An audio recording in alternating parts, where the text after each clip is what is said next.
family. This is Raisa Darlene Adair, your host of Sis Empowerment Radio. I'm here with my co-host, Sky. Good evening, Sky. Good evening, Darlene. How are you this evening? I am doing well. Are you ready to jump into self? Yes, definitely. Okay. Our show tonight is entitled Jump into Self in alignment with our affirmation for October, which is, I invoke the awesomeness of me. As seekers of truth who have learned a lot and are unlearning even more, today we invite you to go deeper still into self, where no one else can boldly go, to facilitate full acceptance of your mission by activating your uniqueness. While our active desire as we journey through life is for duality, our inner desire is for unity. And learning how to deal with both worlds yields wholeness and happiness. It also takes clarity and integrity. And even while all the power tools that we have in our tool belt are being used, it sometimes seems that we are missing a small key. And our guest, Sevan Bomar, is a key maker who has a unique way of connecting those dots for us. And we are honored to have a true human activist with us today. Because when he is sharing knowledge, you can truly feel your mind expanding and the higher self activating. Those of you who have experienced this are eager to hear more from the depth of knowing that he shares. And for others, I'll give you some background. Sevan Bomar is wholly committed to the universal transformation of humanity and spiritual activation for all organic beings. Sevan has spent the last 7 years sharing esoteric knowledge that he has amassed over lifetimes in a very unorthodox way. He is an inventor, author, and inspirational speaker who enjoys giving the knowledge and application necessary to instruct others on how to manifest vast projections. Sevan is the creator of Secret Energy, a social media network with thousands of members pioneering open source spirituality, which uses the collective intelligence of members to solve life's most complex metaphysical riddles. He is also the author of The Code to the Matrix, inventor of the Phi Aqua Water Program device, and developer of Spirit Tech, a company that employs conscious people. Sevan, welcome to the show. Yes, welcome. Thank you so much for having me. It's an amazing time to be on, Darlene and Sky. I'm absolutely elated to share with the sisters today. And I'm sure there's probably there's always a brother behind a sister, so there's, anyone There's who's always tuning brothers, in. right. And I'll just say this, we're a sisterhood because, and we focus on sisters because when the woman is engaged, they're going to make sure the whole family is engaged. And so we definitely are speaking to the brothers as well. Our focus is just on the sisterhood. I definitely would agree that, there's so much that goes on in our environments that are taken care of and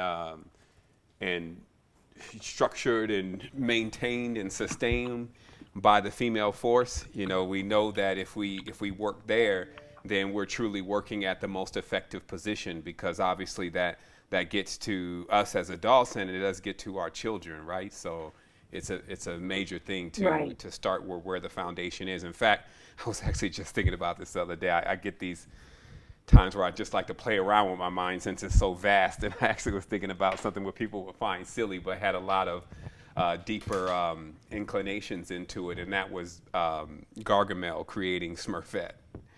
And how, just the act of if somebody is or something is created, you have to start with creating a female first, because if you want to bring it into the physical reality, you're going to need to bring it through the womb. So, I'm not going to go on with what exactly I had uncovered about the Smurfs and Gargamel and Smurfette and the deep occult meaning behind it, but it's just something to look at about, the creation's first beginning here as the matriarch. Yeah, the cartoons are awesome. They tell us so much. Yeah. So, Sevan, your journey is awe-inspiring, and I've heard you use the phrase professional reincarnator when referring to yourself. Where did you jump into the timeline this time, and can you tell us more about your life's mission and the work you are doing activating humanity? Sure. When I use that term, just to be very direct about the ability to not only just merge your timelines, but also to begin to manipulate this thing that we're calling time. And without getting into very complex things about time and space and how they're related, I would just say that we all come into this life with a certain level of awareness that it increases. It can often peak and then begin to decrease, or it can continue to mature. And you can see that with children, how you literally see them begin to bring in more and more of their character as they become older. And for me, when I was younger, I automatically started asking myself the deepest questions when, as far back as I can remember, so maybe 4 or 5 years old, which is questions like, what happens when you die? And this is for those who are aware of this kind of phenomena. They mark these kind of events as being those of when you're coming off of another incarnation, if you may, another experience, but you're aware of how to distill a complete experience. So let's say you just came off of 60, 70 years and you had to ask yourself, so what, when we go into this next one, do we really need to put at the forefront as our focus? So that way, eventually getting the answer to that will allow all of the other things to come into place, predominantly fulfillment. Because success is always apparent. It's a success to even get on one of these calls, and there's a lot of successes happening. But fulfillment, of course, is when you're able to, sit in with yourself 50, 60, who knows? I mean, maybe a 10-year-old may be in the level of fulfillment. But being able to be where if you left here, if you departed, then there would be no regret. So you wouldn't be looking at coming back here and wishing you had to change something and that something else had been another way. Fulfillment is when all of that is gone and you realize you got the T-shirt, that you really put your foot into it as far as your experience, and then now you're ready for that next level, which is always available. Yes. So when you're addressing people who have been on the spiritual journey for some time and been to workshops, done inner work, fast, meditate, and probably could do more of all of that with more clarity and focus, what are some of the keys that unlock and even unblock us from spiraling up versus continuing to recycle in the matrix? Well, predominantly non-judgment, just being really aware of your inner reflections at every single moment, like how you're actually processing the reality. Because, what happens is that because we comprehend many things in the language, we comprehend things in English, we talk to ourselves in English, and English is definitely a program. It functions like a program. So just that entire operation of genuine reflection with your internal God is basically, it could get very robotic. It could get very repetitive and spell-like, meaning that's when a person just kind of develops what they believe is themselves, their character, if you may, and then starts to identify with that character so much that they don't actually know how to see anything beyond that. And this is something that we can all attest to, being a serious situation that's happening to everyone. And meaning you could get so raveled up in what appears to be real around you, and it feels very real. And this could be from your children to anything that you can think of. It really gets to a point to where you have to look at in yourself, hey, where am I at? Like, what's going on with me? So the mind is designed, obviously, to comprehend and to reason. And so what happens is this consistent, asking of questions to self and this consistent roaming around in the mind. And what this does is, obviously, the mind is capable of doing that and not produce much productivity, hence the idol's mind being the devil's workshop and those kind of statements.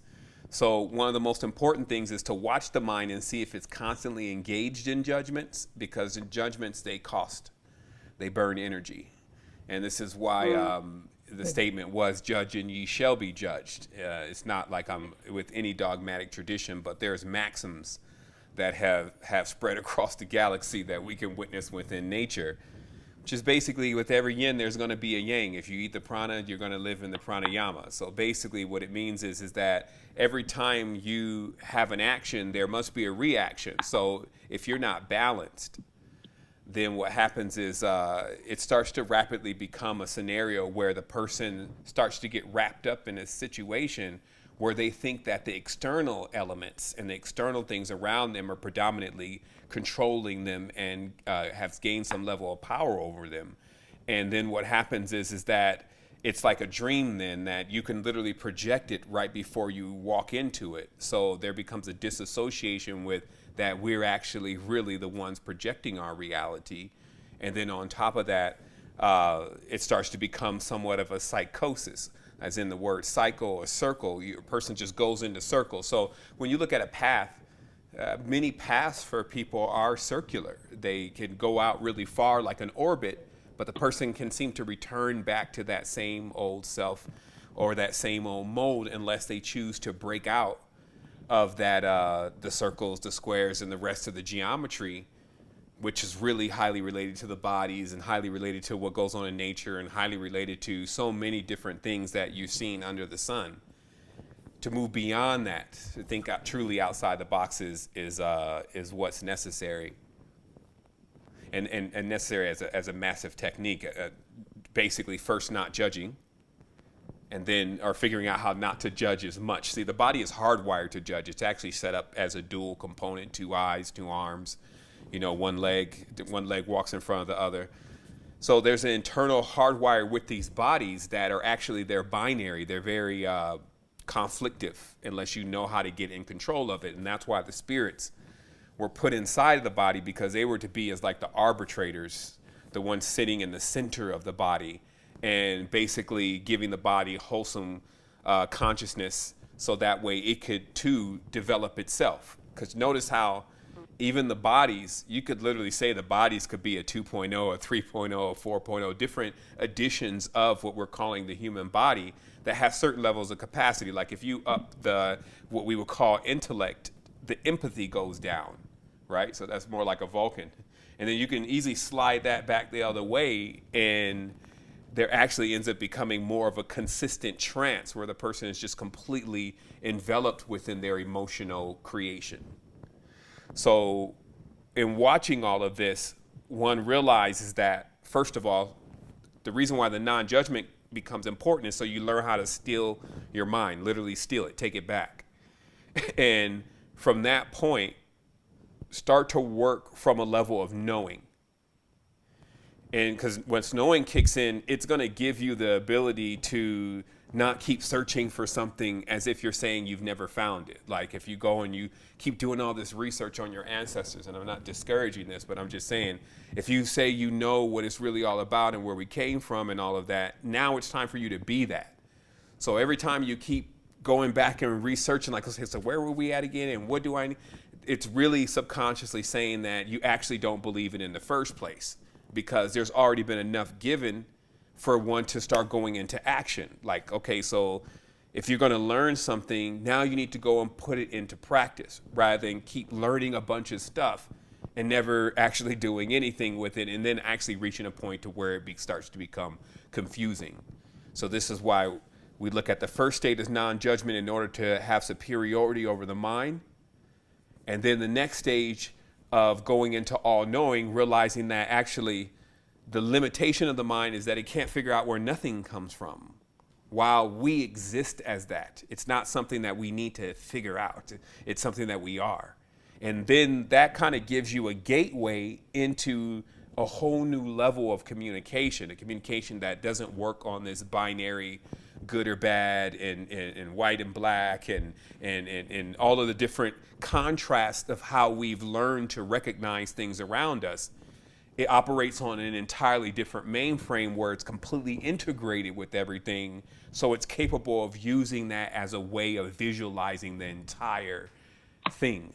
So this would be like, let's say, for instance, if you had eyes that were 360 degrees, so you could see all angles. And I will say, since we're a little bit early in the conversation, there is a mic open with some typing and things going on. I just know some folks are just gonna go nuts because they're man in the background. But I know we love clean audio, so just in case somebody didn't know that, they do have their line open on some typing. Okay. Let's see. I do see an open line. Thank you. Mm-hmm. So at this point, you see, I'm very vast. There's really no limitation to where I can't go, because I don't have limits like that. So at this point, it's really about, what does a person need to know? It's like, even with a person's audience specifically, I can get on the conversation with some people from a whole different aspect of things and talk cryptocurrency, while I can jump on with some other people and just talk metamaterials and antennas and unlimited bandwidth. And then I can also jump into a communal conversation where we're talking about development inside the community and the aspects of taking a zero wealth scenario, a debt situation, and revitalizing that into the process of creating sovereignty.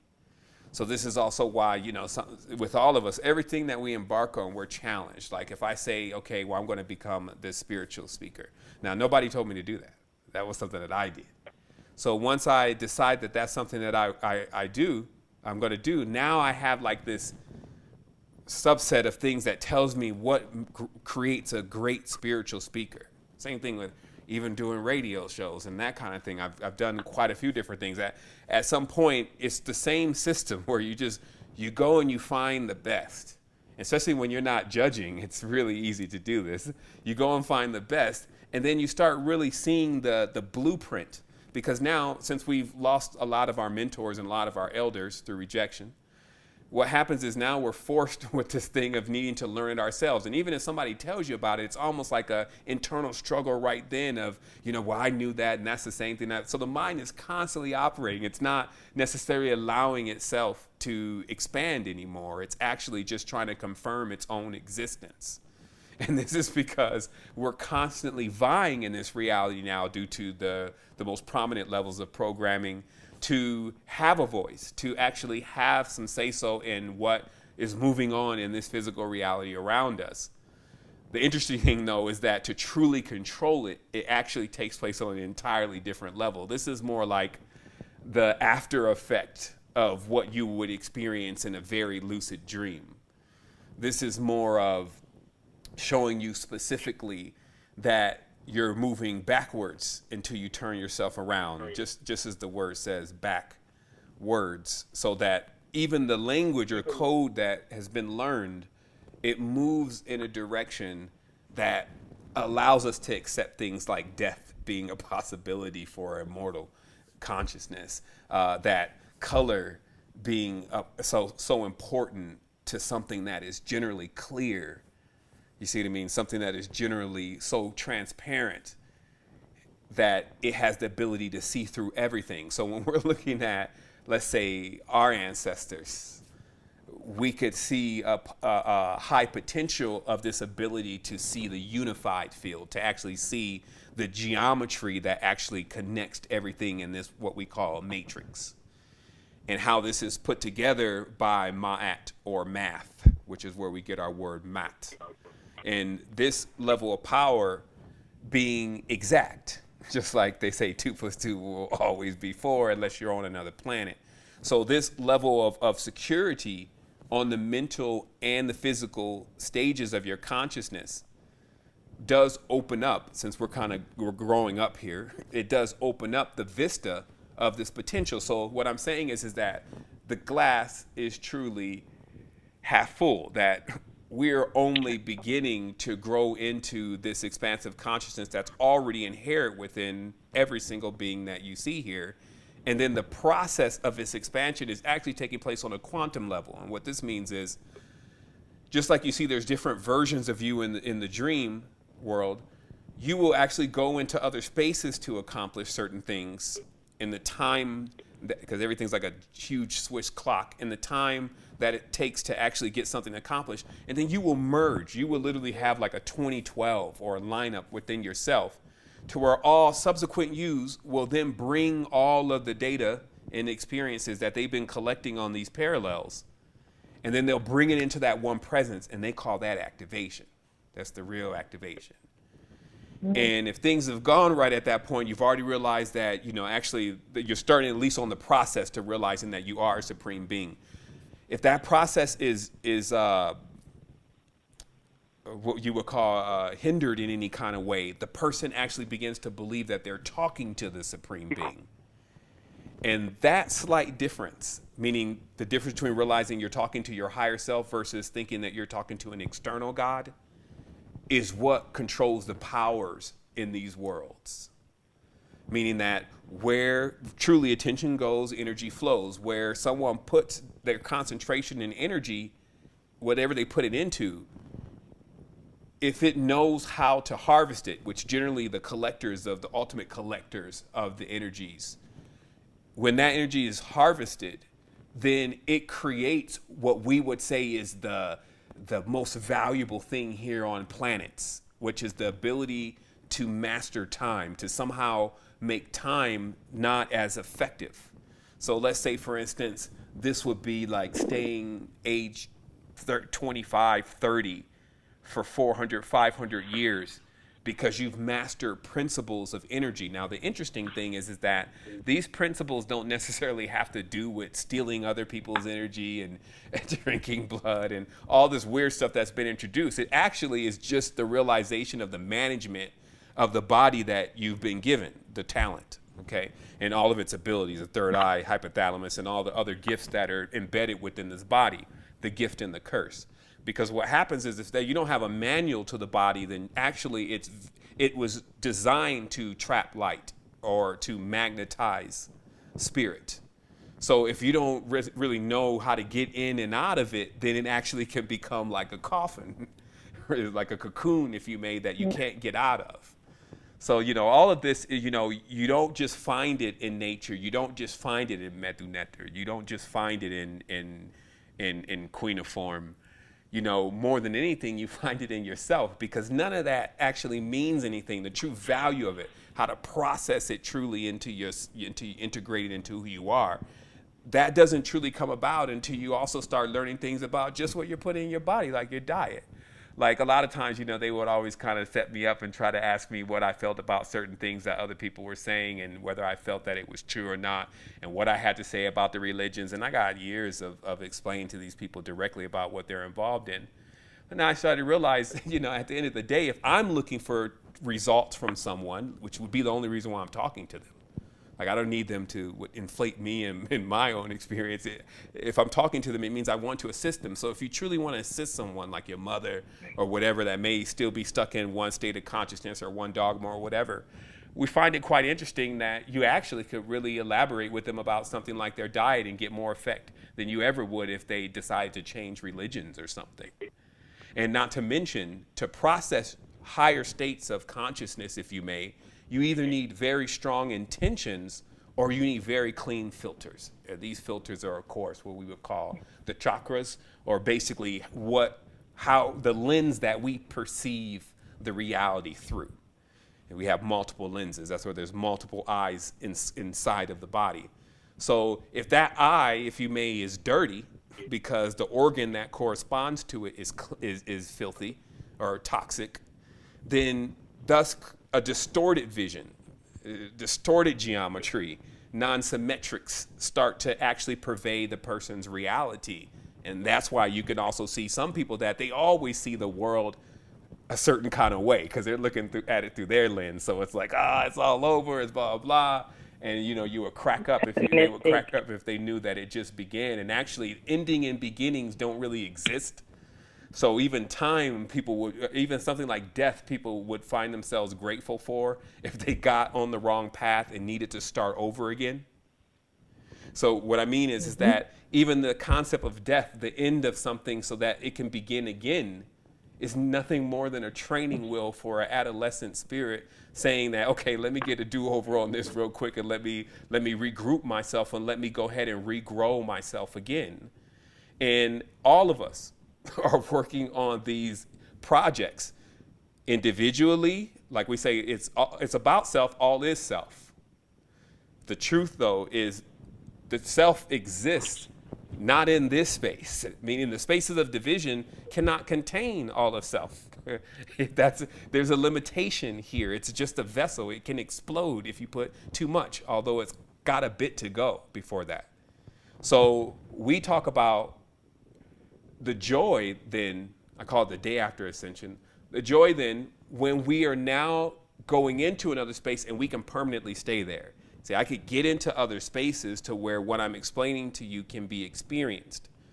There's different ways. Like there's no one way into this. It's not that kind of thing. There's not one of anything in a matrix of countless amounts of anything. Like basically you were using the Fibonacci sequence to denote the changes here. So this means that even within every human being, no matter how similar we are, twins are really the most rarest thing. And even twins don't have the same fingerprints. But the uniqueness, again, is seeing that fingerprint and seeing that spiral and knowing that's your own spin. So it's okay then to, if you take in wholesome knowledge and wisdom, to then put your own spin on it, how it relates to you and your space, and then move on with that. So that's what I do. I collect and I observe the knowledge and the wisdom. I did that until I gathered what I would call a point cloud of all potential experiences and possibilities. Basically the actual limitation of the language. Where was the farthest boundaries? Because anything that you can even articulate and put together, no matter what that means when you say it, it can be experienced. That's how codes work. They test out every single thing in the code before they release it. Because if you don't test the code and you release it, you have glitches, you have problems. That's the same thing of how computers operate.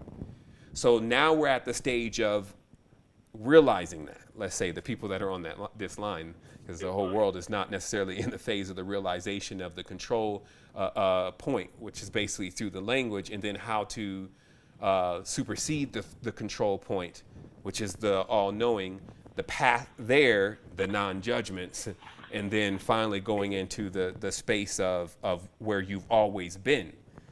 And that's what they call a return to self. Mm-hmm. So and are you following me there? I think that most people are looking outside of themselves, and that goes back to the initial discussion around jump into self and the understanding. And I thought that was a great point, the way you expressed it, about how we are really here to align all of ourselves, and then we get to self-oneness, and then it takes you that next leap into oneness as a whole. And most of the time we're looking for something outside of us, and as you said, a power outside of us, and we are actually giving that energy instead of harnessing that energy for ourselves. That summed up correctly. Exactly. That summed up beautifully, sister. And it's really also because there's power. See, we're always looking for the antithesis. We're always trying to find what's wrong with it. And where there's power, there will be fear. So what happens is that, let's say around us, there's all of these different elements that equate to us feeling truly happy. Like when you learn how to, start breathing to where you're regenerating your cells, to where, you finally figure out the whole money monster, because let's just face it, that's the most diabolical creature, the dead one. So, you're battling the money monster. So all those things actually do most of the distraction, naturally left to their own faculties. The human being, as far as just intuitively, see dogs and cats, and those are domesticated animals, and they still have instincts. Then when you go deeper and deeper into the bush, you find some stuff operating on an entirely different sequence, knows how to build, all sorts of weird stuff going on in nature. And at the end of the day, we got to also think about how much of nature have we really experienced beside the park or, those kind of things. And also how we've taken in nature, meaning have we taken it in through now what is basically like a small hole. Like this is what happens when a person comes out, just like you see the child is open, like it just wants to play with everybody, and it only has a perception that everything is the same way that it is. Hence all itself. But then obviously that starts to change, and as that process starts, that's where pain comes in, right? Because pain makes things draw back. It makes things close up. So, somebody scares you, you generally jump back, right? So what happens is that as the child's going through this process of this world, it's constantly also withdrawing itself into a shell every time something happens that scars it. And we've talked about this in relation to how your chakras also develop in certain segments of your life. So from 1 to 7 years old, your root chakra is developing. So of course, at 1 to 7 years old is when the child actually experiences more sexual trauma than normal.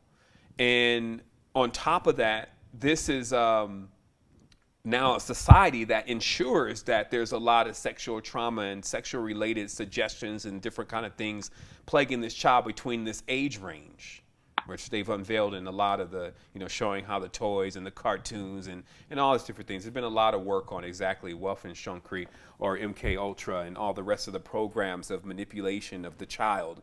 As they say, give me a child between 1 and 7 and I'll show you the man. So basically being able to have the manipulation of the child in a certain stage in order to ultimately create what their projection is going to be. Same thing as Khalil Gibran said, that we function as the bows and then the children are the arrows. So once we pull back and we let go, we can no longer after that tell them which way to go. So we just need to make sure we shoot them as straight as possible. And this is just the aspects of how we're looking at things. But I didn't get on the phone today also to philosophize.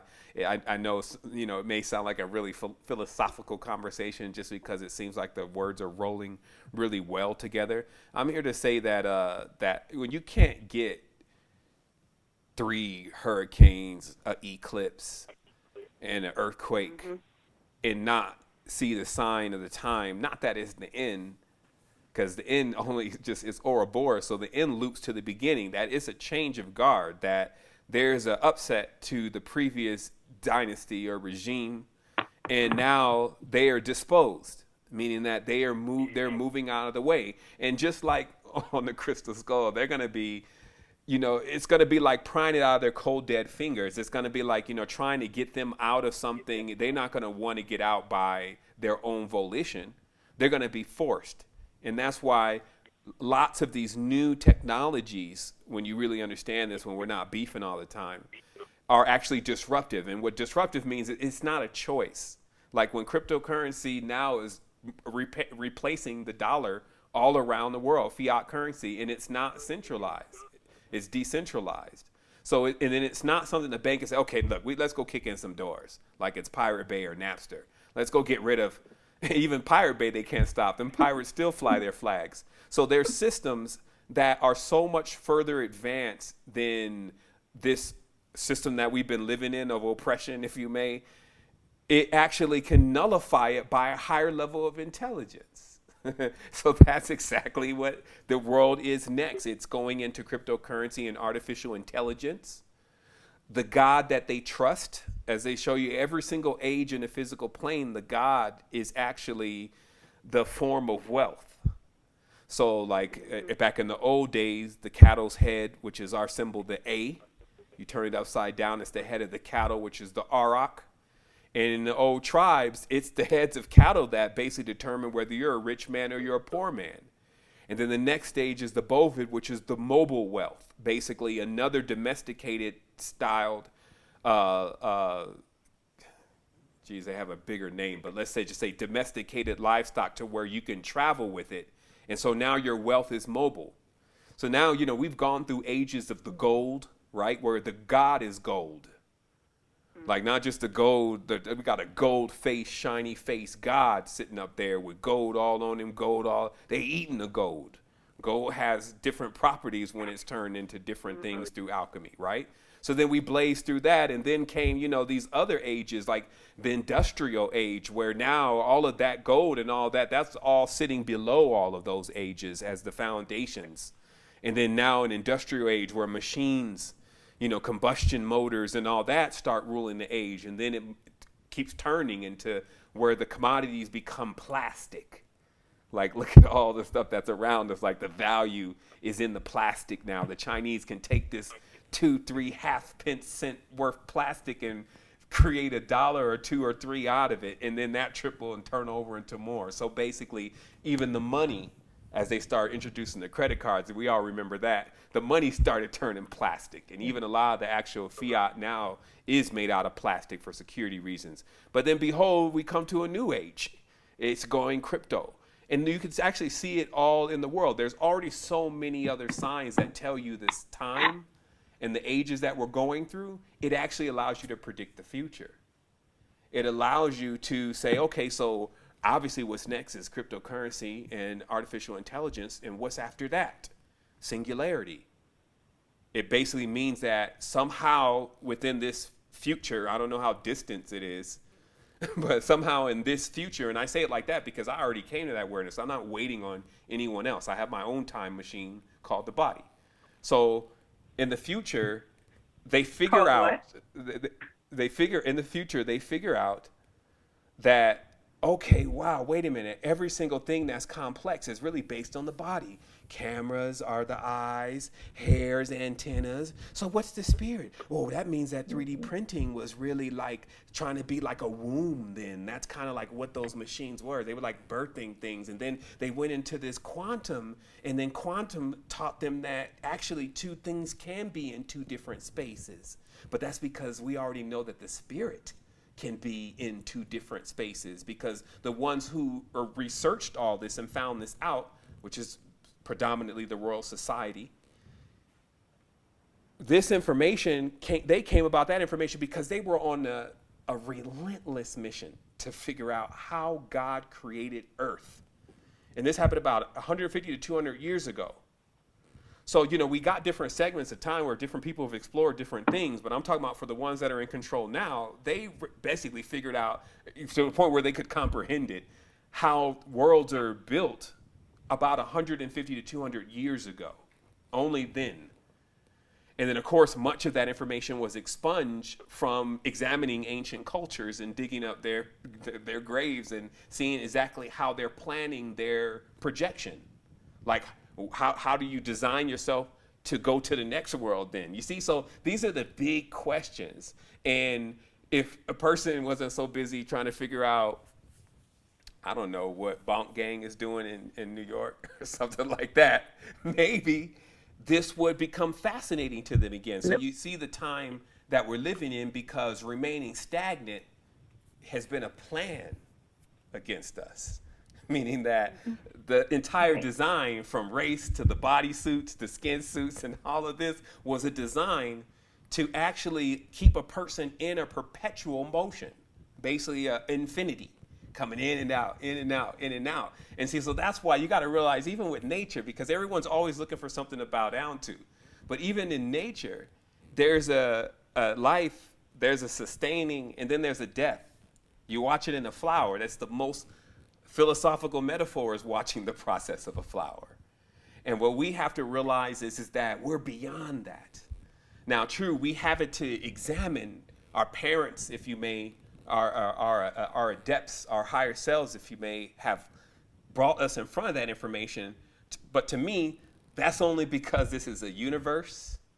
And just like they say that word universe, it connects really with the word university. And that we're in this university, and then we have these lessons, but this is the school of hard knocks, just like my mom used to say.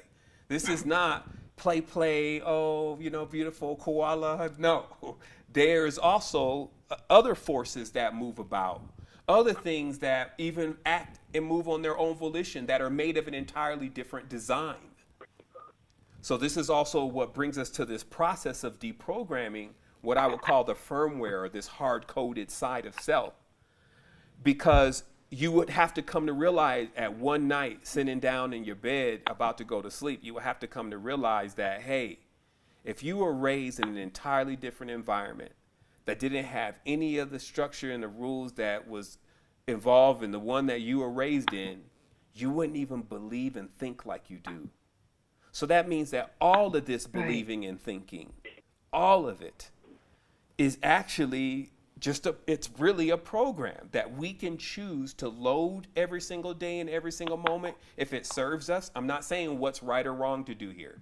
I'm just saying we could choose to keep loading that, or we can explore those next reaches. And all I'm here to say is that they actually exist. Like what I'm talking about in this conversation, people have said in different kind of ways. But I'm just saying what my endeavor was is to prove that it exists, that it actually wasn't something that people were just talking about. And that's why I went through the spiritual process first since I was a little kid, so that I can go and climb up the ladder of lights of all the Abrahamic traditions and to, basically you're climbing up a ladder of demigods, or what they call it, a hebdomad. So you're climbing up this ladder of lights. The reason why they call it the ladder of lights is because it's 7 colors, basically. And each color corresponding to a day of the week, each color being a part of the spectrum, each color being, as you shine light into a prism, it splits into 7 colors. And that prism is the pyramid. And that prism also it can be a prison that traps light. So meaning that it's a vortex. So when they say, you're deep in, this brother is deep. What they're talking about, it's deep in the womb. You go deep into the vortex, the box, or the cube, and you mine. That's why I said, brother's got some deep minds. And they even call their computers, he's deep mining.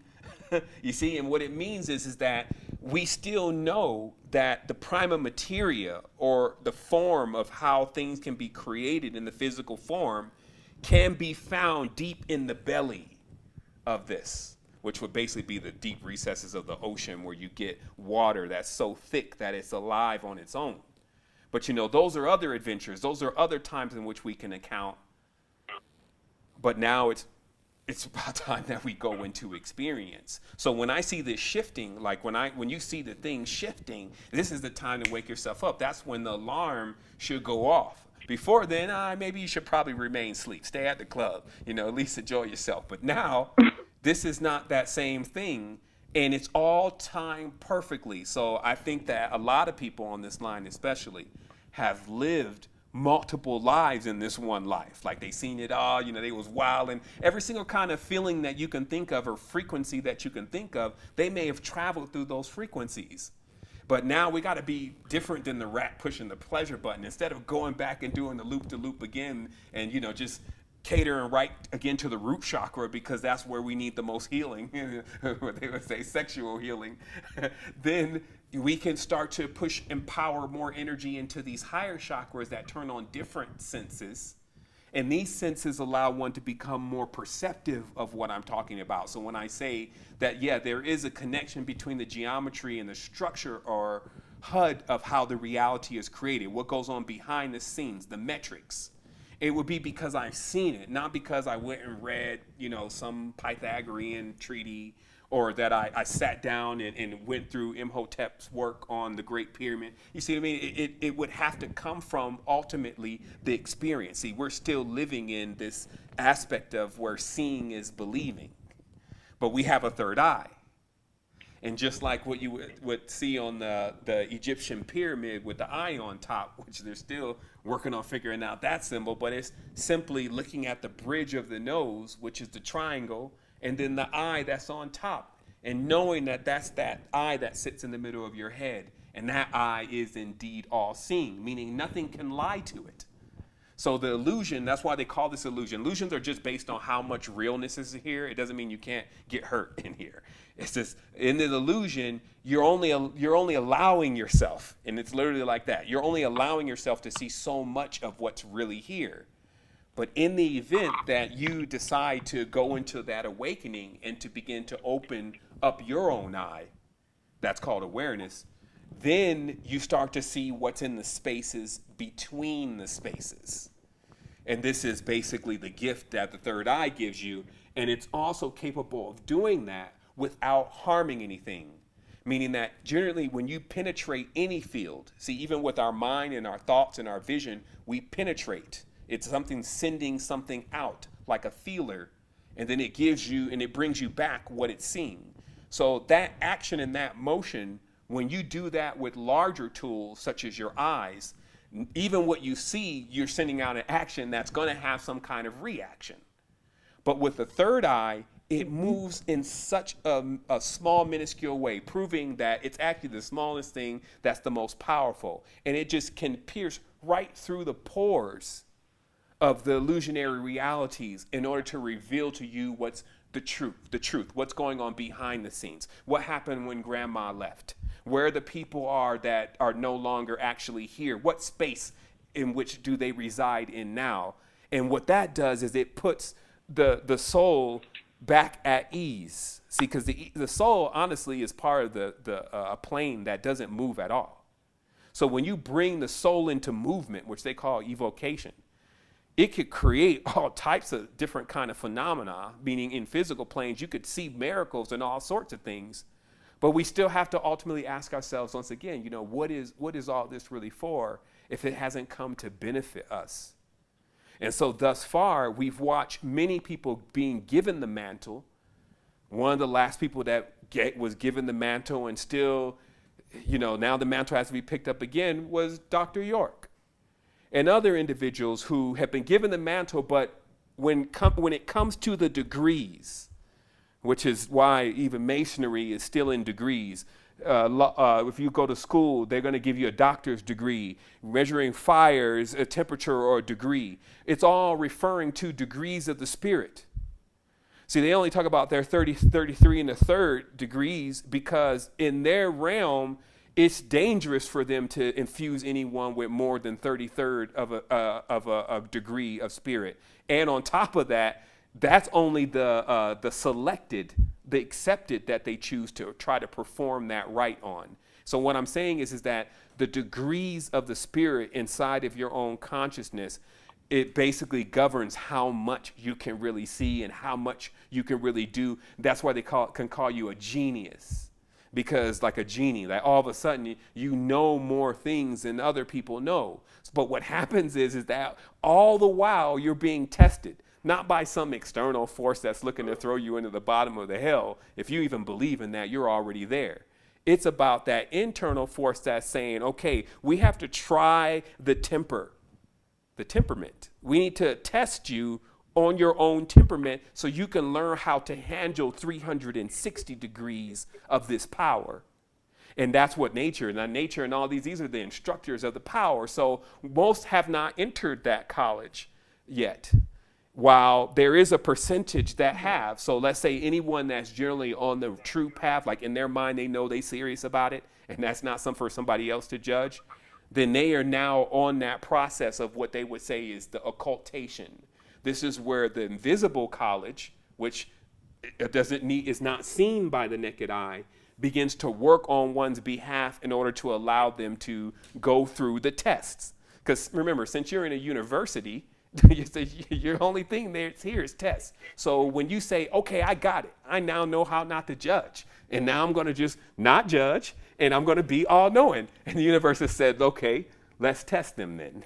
Let's see if that judgment is going to get any further than that next text message that's going to come through or that next whatever you're going to experience. And so, of course, we're going through this. We're experiencing this. And all I'm doing is I'm lending a bit more knowledge and wisdom about why this is a reward-based system, why this is something that you probably will want to do.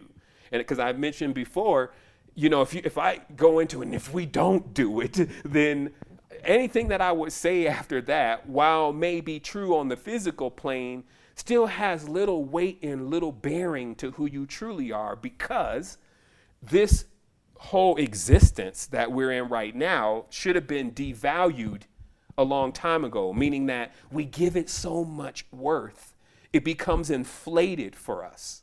Notice how those terms have a lot to do also with banking and money. Like if something is so much more valuable to you, like this iPhone, and this thing is only worth $120, but it's worth $800 or $1,000 to you, you've given it too much value. So now when you drop it and the screen cracks, it's going to feel really bad. So it's the same thing with the bodies. When you give so much and you put so much and you infuse them, it's an egregor in that stance. It starts to move on its own volition. The body will tell you what to do. And only when you hit the dumps will another part of you come out and say, see, I told you. I knew it. And then you have this argument with yourself. What are you talking about? You told me that we was going to all work. No, I should have listened to my first mind. And this is what the person goes through, because when I always say to people, hey, if that's you that's talking in your mind, then who's listening? And the person can sit down and think about that a little bit and start realizing that, hey, we've been dealing with quite a few different characters and just been brushing that off like, oh, nope, that's not what I do, as if it's so embarrassing when all of us do it. We should always grow to realize more about ourselves and then to figure out how what we learn can serve us. And that's what we're talking about here. Oftentimes, we've got all kinds of excuses for why we're not doing the things that would actually put us in the space that we want to be in, of wholeness and balance. Actually, I know that it's like this. I do want to say something. It's like this. I do want to say something because I've studied lots of human beings, and it's really, we just have to get out of doing something when we went through something crazy. Then, meaning, like, I always see people snap to attention when it start getting crazy out there. They come back. They get present. When something about to jump off is the only time you really see most people present. Other than that, they're heavily sedated in their they live kind of matrix. Okay? So I'm just saying to people that because they all have it in them, stop waiting on it to get rock bottom before you decide to try to reactivate all of your will and power and ambition and motive and all of that. You don't gotta see, that's a form of training. It's like a slave mind, because there's a big difference between a slave and an heir. But some people, they don't get that, meaning that they're always coming to the throne bowing down. I'm always coming like, where's my stuff? And because we're all connected. And the thing is that, so that's also that part of the mind that just snaps right into, okay, something's happened bad. And then they're in the worst position. See, because there's galactic banking. So what happens at that point, when you're in the worst position, the spirits will broker the situation, meaning that literally deals and things start going on in the realm that you can't see about what's going to be given. And it's a serious thing. And it's basically when a person hits down and out, they're willing to do anything, because then they'll also see the corresponding results of being in that stage, but they'll only see it in physicality. Now they got to go stay with a crazy ass aunt who lets everyone in the house at night. Now there's all sorts of intimacy. See, it's all connected, but it's like, I don't see it in physical. I see it in spiritual, and then I see it geometric. And then I try to work it back into a number, and then I try to put it right back into the box that it came in, and I push that box away from me anytime that I have to dive into the matrix and get back out. Meaning it's a literal process, because I know what I'm doing. Meaning that when you get into certain stages of your own consciousness, you'll see when you say a word what it means, especially with the intentions that we put behind it. You'll see it spray out of your mouth in the geometric shape that then actually goes into the realm and sits like a seed. And if that seed can resonate and find nourishment, other people who believe that same thing, then it starts to grow. And it doesn't matter if that's a negative or a positive, meaning that a negative thoughts grow that same way and work by proxy to where everyone believing in something negative, it starts to collect, and basically they all plug into it. Now, again, negative is just a force. So some know how to take that same energy. It's like, okay, looking at, let's say, the Trump situation and realizing that means you need to get your sovereignty together then. It's like, okay, well, that's got to be the final trumpet. Go ahead. He knows how to manipulate energy, because that's what he's doing right now. I mean, that whole, whatever that is, that group or that entity, they are manipulating energy. And those of us who do not know and who do not understand, we're reacting to it. And I think you touched on something that was really resonated with me earlier when you were talking about do not be judgmental. They're tapping into that negative energy, and as a result, people are becoming judgmental one way or the other. Look at the race issue. That's judgment. And then not knowing how to move beyond that, which would be the all-knowing, that we know what to do. What the mantra that's been with me for the last month or so has been, just looking and observing what's going on, is that, okay, the new term, we're magic. Be the magic. Be it.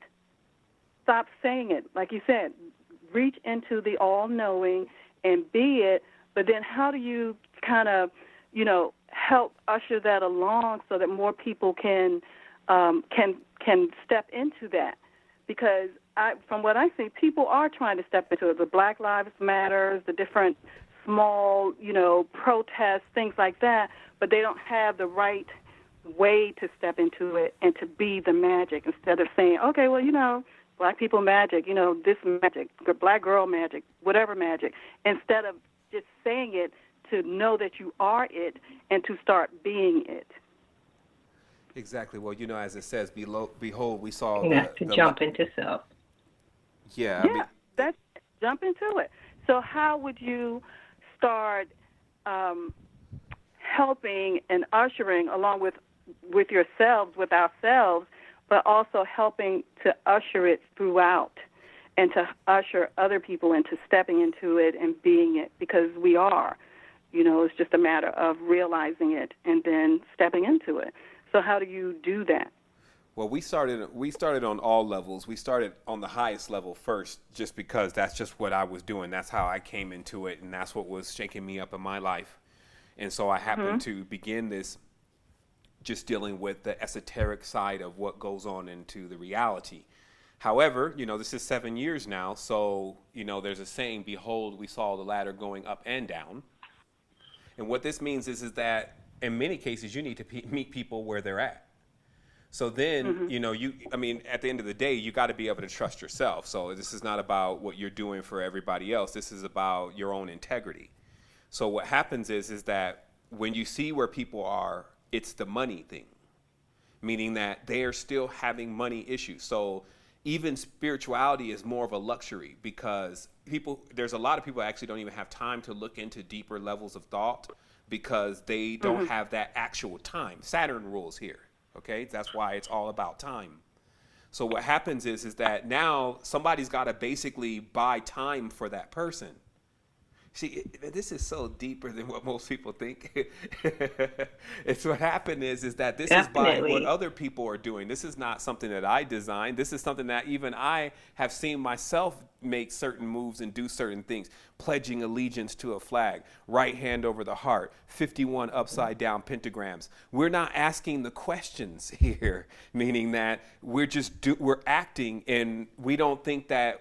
See, when you don't have much self-worth, right? Like, let's say a person has been demoralized, they don't think that their actions actually mean anything. So, true, we're living in a nation that has worked on demoralization first so that they can have an oligarchy. So when you're asking about, hey, how do you change something like this? Well, I had to go back to the basics. See, I was sitting way up there, and they were like, okay, well, it's time to come down again. Now it's fun to me to slide down the ladder. Meaning, like, I'm not separate from anything. So if I get the command that you need to basically go back down to the streets, you need to go down to the lowest low now. Now you can go with the best of them and beyond them in that realm as far as the Therians.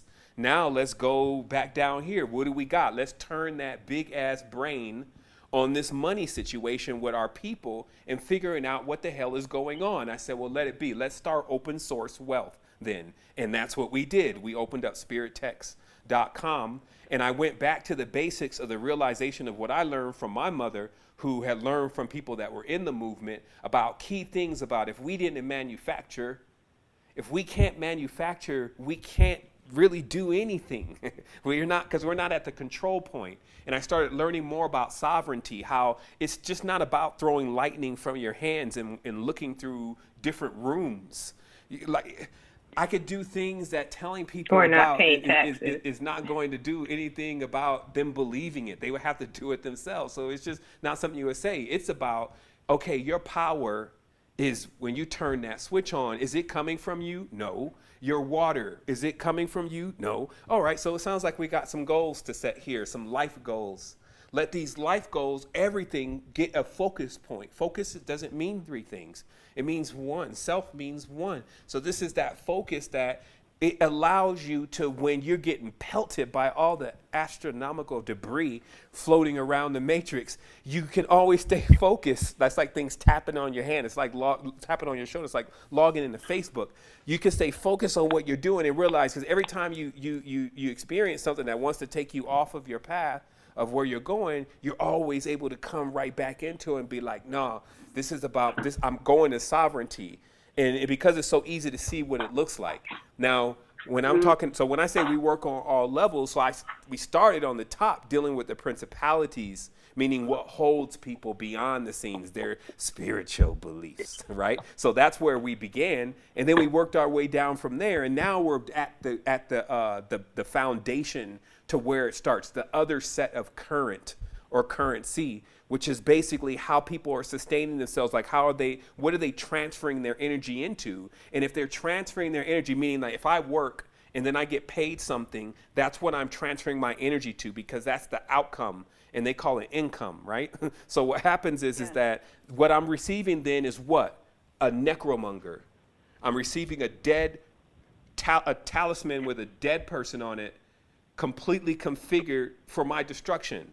And because people don't understand talismans, they don't even maybe they've heard about it in a Disney movie. They don't even understand that this piece of paper, how it's actually constructed and what it's created with is around a ritual. It's a level of power that now we're not familiar with, even though we know iPhone so well. This level of power just has to do with intentions and will. The same thing that we're learning with the whole, secret and all this kind of stuff, right? But notice they call it a secret to tell you, hey, ain't nobody thinking about these basics of, hey, when you concentrate your energy, how talismans are constructed is on certain times. Like this, for instance, this month, the women were very powerful because something happened with the moon, which is I'm still trying to figure out how this thing completely works. But it allowed generally their cycles to be a lot more stronger. Or any time for a woman's personal clock, when her cycle is stronger, there's more power on the realm. So when there's more power in the realm, this has nothing to do with that the person will be all powerful and any of that, because they have to learn how to harness the energy. Generally, they just get more upset and they cook up more of a problem for themselves than normal. That's generally how it works. So this is also another way of reading, hey, when is the energy swelling up? So that way I can catch a wave, because then it's about planning. Like what you really are is you're a sailor, like your soul is a sailor of a cosmic ocean. So you actually chart everything before you get on the ocean, unless it's leisure. But these kind of long trips that we're taking across the galaxy, these are not leisure trips. These are, we should have tracked a course. This is why compassion is the only thing that can get you back, because compassion is the compass to all of this. It stops all of that stuff that of our delusions in our mind, and allows us to at least step with our mother, who is firm and stable, which is not just a female human woman. If there's a female dolphin, there's a female whale. There's a whole force behind there. So when we learn how to connect with that force, we can at least get to the last backup. Okay, because it's, again, a very vast mainframe. That's the only way I can really explain it in the language we're using. So you would have this backup to where you would reload, basically. Okay, let me get back to the basics of where I was at. And that's what my app has as a code.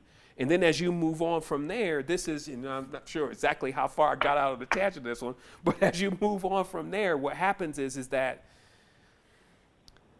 you just start realizing that, man, this is even deeper than you think of how it operates, because it's all really on you.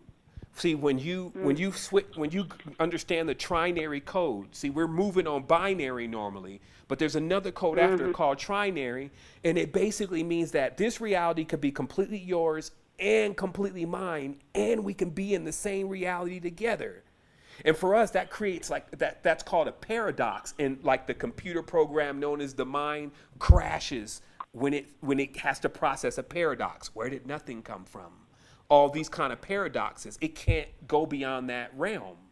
So there's another form of our consciousness, the all-knowing, that can go be into that realm. And it doesn't ask the question, so where did nothing come from? Now that I know everything, no, you can't think your way into it. It's a feeling. And you begin to feel, and this is what happens is that it's a practice. Because of course the monkey mind is strong right now, so it's gonna keep always trying to think. But there are a lot of tools, and there's a lot of things that's happening to develop, to give us a reason to develop ourselves further, so that way we can truly experience what we really are. And we want that. See, in every person, whether they forgot it or not, they want that. And the only thing that we have to be is the resonance that triggers that if we're trying to do anything for them. Because getting too close to anything, the strongest frequency always wins. So if you're not completely solid where you are, no matter how high you think your frequency is, actually the higher frequencies, have you ever seen what happens to something like 4,000 or 5,000 hertz when it gets next to 2 hertz? It gets drowned out. So low vibratory frequencies, and this is why it's a misperception to say negative is evil and then try to put a face on it and all that. Low vibratory frequencies have a way, that's bass, to drown out all other high frequencies. So of course, when you're going into dense areas, you have to have your lower vibratory frequencies also equally as balanced. So this is when that coming down the ladder, what that really means. It also means that, okay, I need to actually also develop that, what some would say, carnal, fleshly side of myself. That has to do with diet. That has to do with how much oxygen is actually in the blood. That has to do with the maintenance, like the minerals in your body, replenishing the periodic table of your own body so that way, you know, you can hold a charge. Because what happens is that it's like the body's electric. So if it doesn't have just like a battery, if it doesn't have a mineral substrate going through it of a good consistency, you basically charge up and then you go down really quick, especially if you get excited. So then you actually need stimulants and hardwiring, alcohol, different things to actually feel the jolts of the energy, because you're actually not feeding on your own energy then, you're feeding on its bioenergetic potential. And I'm not saying that's wrong or right. I'm just saying know what's going on, you know, because then you start to, that's why I say, you know, knowing is half the battle. It's still the map though. And the map is not the terrain. Wisdom is when you go through the experience and now you realized it. Knowledge is this map, like, okay, so this is exactly how it works. This is exactly what you're going to need to do. But as you're going through the experience, that's like, you know, that's the part of being us again. That's what we're doing. Thank you. And you also mentioned the trap of language and the importance of knowing etymology. So while we are in the process of experimenting with telepathy, what would you suggest around using language differently? Well, at the end of the game, the king and the pawn go back in the same box. So the language, you know, I have the documents. You know, if people want to know more about this, they can jump into something like the Innerversity, where I'm talking deep about language. But the conclusion of it is Hebrew, first of all, Yiddish, actually, when you drop it all down on itself, it creates a tetrahedron or a Star of David, okay?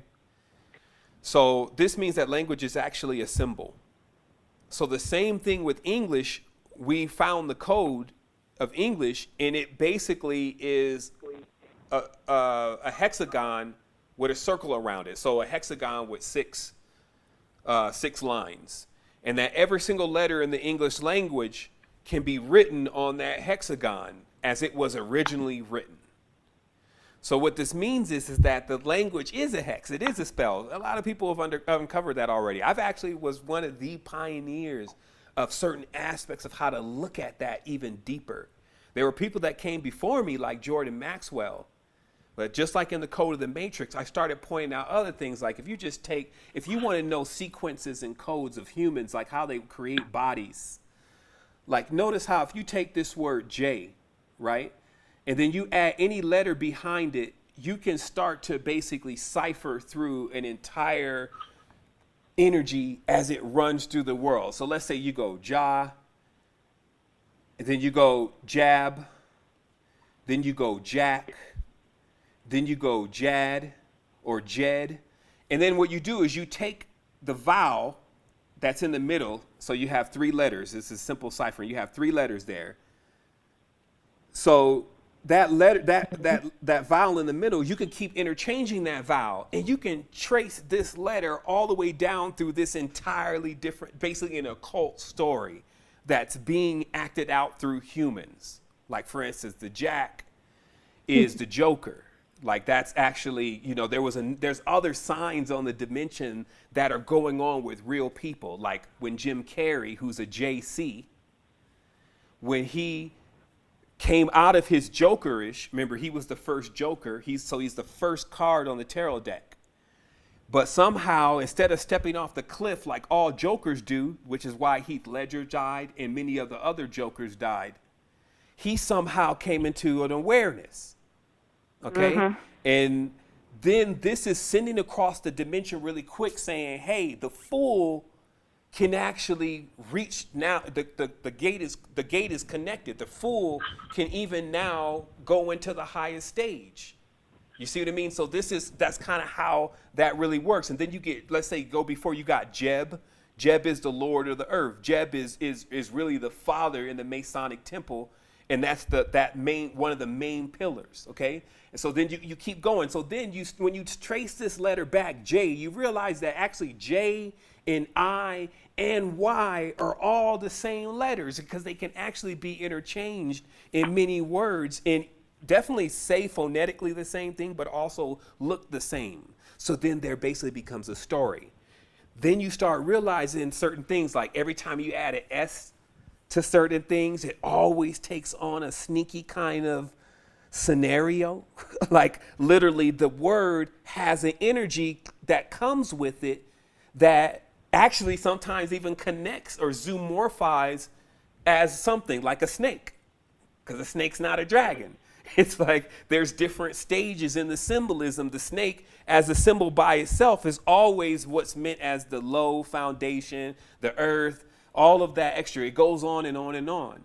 But when it's given wings, this is what you would see in evolution, if you may, that the birds or the snakes become the birds. Basically, the scales become the feathers. That's why you see birds, they still got the scaly feet, like the feet that were on snakes that you could see sometimes still on snakes. So you realize that there is some truth to this thing they call the evolution, but nothing like how they wrote it. But there's quite a few more things, like that whole symbol of the fish coming out of the ocean, and then they talk about, this is Darwin's theory of evolution, and then everyone does their best to debunk it, talks about how it's completely stupid. Anyone, black, white, whatever, hey, it doesn't work because of how he encoded it to really explain actually everything that's on the land came from the ocean first, because the ocean is the mother. And then so the trees, you can find their seeds, the geometry, like the pentagram and all that, horses, the horsefish, all of this, the heart. When you pull a mollusk out of some certain kind of mollusk out of their shell, they're like just hearts, like what the human heart is. So then you get to realizing that actually the PlayStation, if you may, of the ancients was creating these forms that you see around us that are so unique. Right now, look how much, and our creation is fertile still. But man, when we were in the overmind, that's when all of us are connected to the ship together. We're there now. But when it's all connected, now we have the full potential. So that's why there was always like a fervor for making sure that we all connected and to somehow become the reason why everyone connected. Because it's like you solve a formula that can replicate across realms that you've never even seen. That's when you look at Earth again as that universe-based sim that our parents are running, to where there's rewards here for accomplishing certain things, and for those who realize that nothing's impossible. Do you know the height of the great work, which means before Freemason became completely corrupted because they lost control of their egregor, the goal of bringing heaven to earth, which was drawing down the power of the stars, which is even what Malachi tried to do. That's why he named 200 of his kids after angels. The design was to bring all of the stars down to earth by corresponding every single human being with the star. As everyone knows, they have a star, but then activating their star power. And the process of this was then to attempt to create, even used to know the name. It's been so long since I studied this stuff. But basically, to create a non-judgmental being, it basically was going to be. They called it the great work. It was like when everybody, you know how, like, let's say, for instance, somebody doesn't like homosexuals, and if they ever actually have children, it's almost like their children become more partial to not having that same prejudice. Some men that if their fathers were drunks, they have a tendency to not like alcohol this life. They may smoke weed, but alcohol is not really their thing. So this is how ultimately in the ladder, which is the DNA, it actually has a self-correcting process to where eventually it will correct itself. Now, for me, I don't have time to be waiting on everybody to correct themselves. I can be a part of being a catalyst to show how that's possible. And then, because that's when you do it. You see what I mean? So you could be talking about it, but it ain't never going to have as much weight until you do it, right? Like, there's a lot of people right now, I'm telling them, yo, cryptocurrency, you got to really understand it. It's complex for a little bit, but it's just as complex as why you never understood banking anyway. Meaning that you just been thinking banking is getting your check and then going to your bank and getting your money. You don't know anything about the deals, the exchequer, the chattel, all those different things of how that money is even moving around and even being given to you. So now the new system, like I said, behold, the new world is here. It's a cryptoverse. Even the word says as crypt, it's vacuuming the dead. Crypt means dead. These dead ass presidents, it's vacuuming into them a realm of digital to where they no longer have any power. Do you see why I was saying about that it was going to be a disruptionalism? See, they can't stop it. That's what's, and when, as a person who's in the know, that's why the saying is in the know, meaning as a question, do you know? Because if you know, then you know this. You know that the new world is already here. Their God that they trust is a digital God, which brings it back to the beginning. Because the first God, Deus, means two, means to divide. So this is the dualistic plane. That's even Zeus and all of Jesus, all of that, all those words mean two. So we see that actually, yeah, we really are in the binary world. Let's go to what's next. Let's get it happen, baby. Because there's nothing that can stop that. You see what I mean? Like people thought, man, some of the stuff that he's saying, they gonna kill it. Glorious. They will only create a force more stronger than it was before. They best to leave the physical one. You see, even to chain him down would only be to cause more problems. More men learning about this knowledge. Like right now, I'm just basically in Costa Rica. I can cool off a bit from all this knowledge. You see what I mean? Because when you're holding knowledge, when you're holding power, you got to also make sure, you can't outshine people. The greatest teachers need to let others feel like it's their idea now. This is not Socrates and Plato anymore, where you got Archimedes sitting on the step fawning over the knowledge. This ain't that. Niggas is challenging each other, and then, they've lost the whole perception of what we were even doing. So I like to fly low as I can under these radars of egos, and like literally egos. They only fly alone, and sit here and show by example that honestly, we're building a machine right now that programs water. Because I realize, even though it seems like the speech is quite eloquent, if I'm listening to it myself, my greatest expression is beyond English, and so is yours. So this is why art was created, because it's another faculty for us to express ourselves. Now, I just like configuring devices that allow us to see the connection between what we've learned and how that can benefit us in our environment, meaning we can actually program water. And since our body is 70% water, you basically can drink.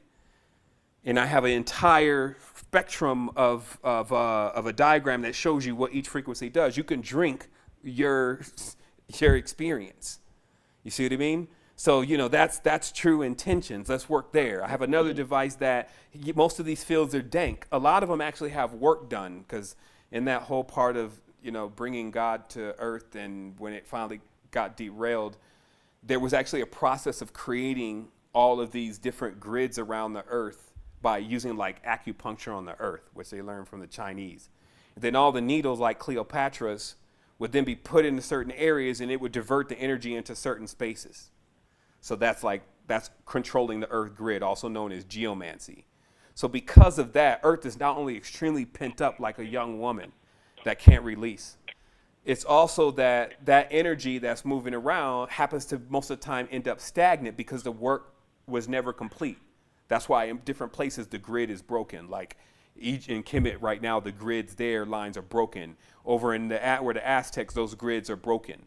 So this is, that's the physical grid, but there's an organic grid, which is what we create, connecting and harmonizing on truth. When we do that, we create an organic grid, and that's what's called then synchronicity. Go ahead. Go ahead. No, go ahead. That's it. I'm just going to ask you to give us your contact information and your website addresses. Okay, yeah, and then we can also start taking some questions. The teachings, the products, secret energy, etc. I think this is a good time to let the audience know more about your work. Okay, yeah, for sure. Well, what happened is that, so I wrote this book called The Code to the Matrix, and it was like my last will and testament. At that point of what I was experiencing, I knew at any point in time that I could end up just out of this space and into something more expansive because I had already seen it. So I really felt like that since I had learned this knowledge, and I've always been a compassionate person for other people, it's just in my core, I wanted to actually make sure that I gave that knowledge to everyone. So I gave the most valuable thing to me away for free because I just wrote it, I published it, and put it on Scribed. And like, I literally thought the next day it was going to happen because I was kind of like on my own thing in my mind. So I was like, okay, so once I put this knowledge there, then I'm gone, right? And I used to even answer myself back like, yeah, you're gone after that. And it's like, okay. So then I went and wrote this 234-page book with highly illustrated with all these reasons of how you can really sit back for a moment and know something's going on. And it's just called The Code to the Matrix. So what happened was The Code to the Matrix ended up going viral. Like within 3 days, it had 500,000 views. And I had left my email address in the back of the book. So I had this email box flooded with all these different people who had either experienced something similar to this, needed to know what else, needed to know how I knew certain things, all this stuff. So, but more than anything, I was getting from people like, hey, help me. And when I sat back on my bunk, because, man, I was like already like, I was straight. I had already got to Costa Rica. Then I got completely out of the A, which is a vortex. So at that point, I was like, did you really do your best? And, man, because I seen my best before, like I've aced complex tests with studying over only one night because I was fooling around for the whole damn 2 months and then just got slapped with a test all of a sudden. So I seen how far I can really push myself to accomplish something if I say I'm really about that. So I was like, nah, I didn't really do everything that I could to make sure people read The Code to the Matrix. So I started this website called The Resistance. And then within a year, The Resistance hit front page on Google for the keywords The Resistance. So it was like we were attracting all different kind of people, and it's worldwide, really. Like you got people all over the world that know about what's going on. But again, you got to also look at your blueprints, because there's other blueprints that older people put together to let you also know about stages of what we would call success. That's why I say you get to fulfillment. Don't let it distract you. Okay, everyone liked you. They like what you're saying. Don't get blinded by that, because what happens is, see, it's also in companies, if you want to understand it. You can't, or understand it, you can't like be the brand all the time.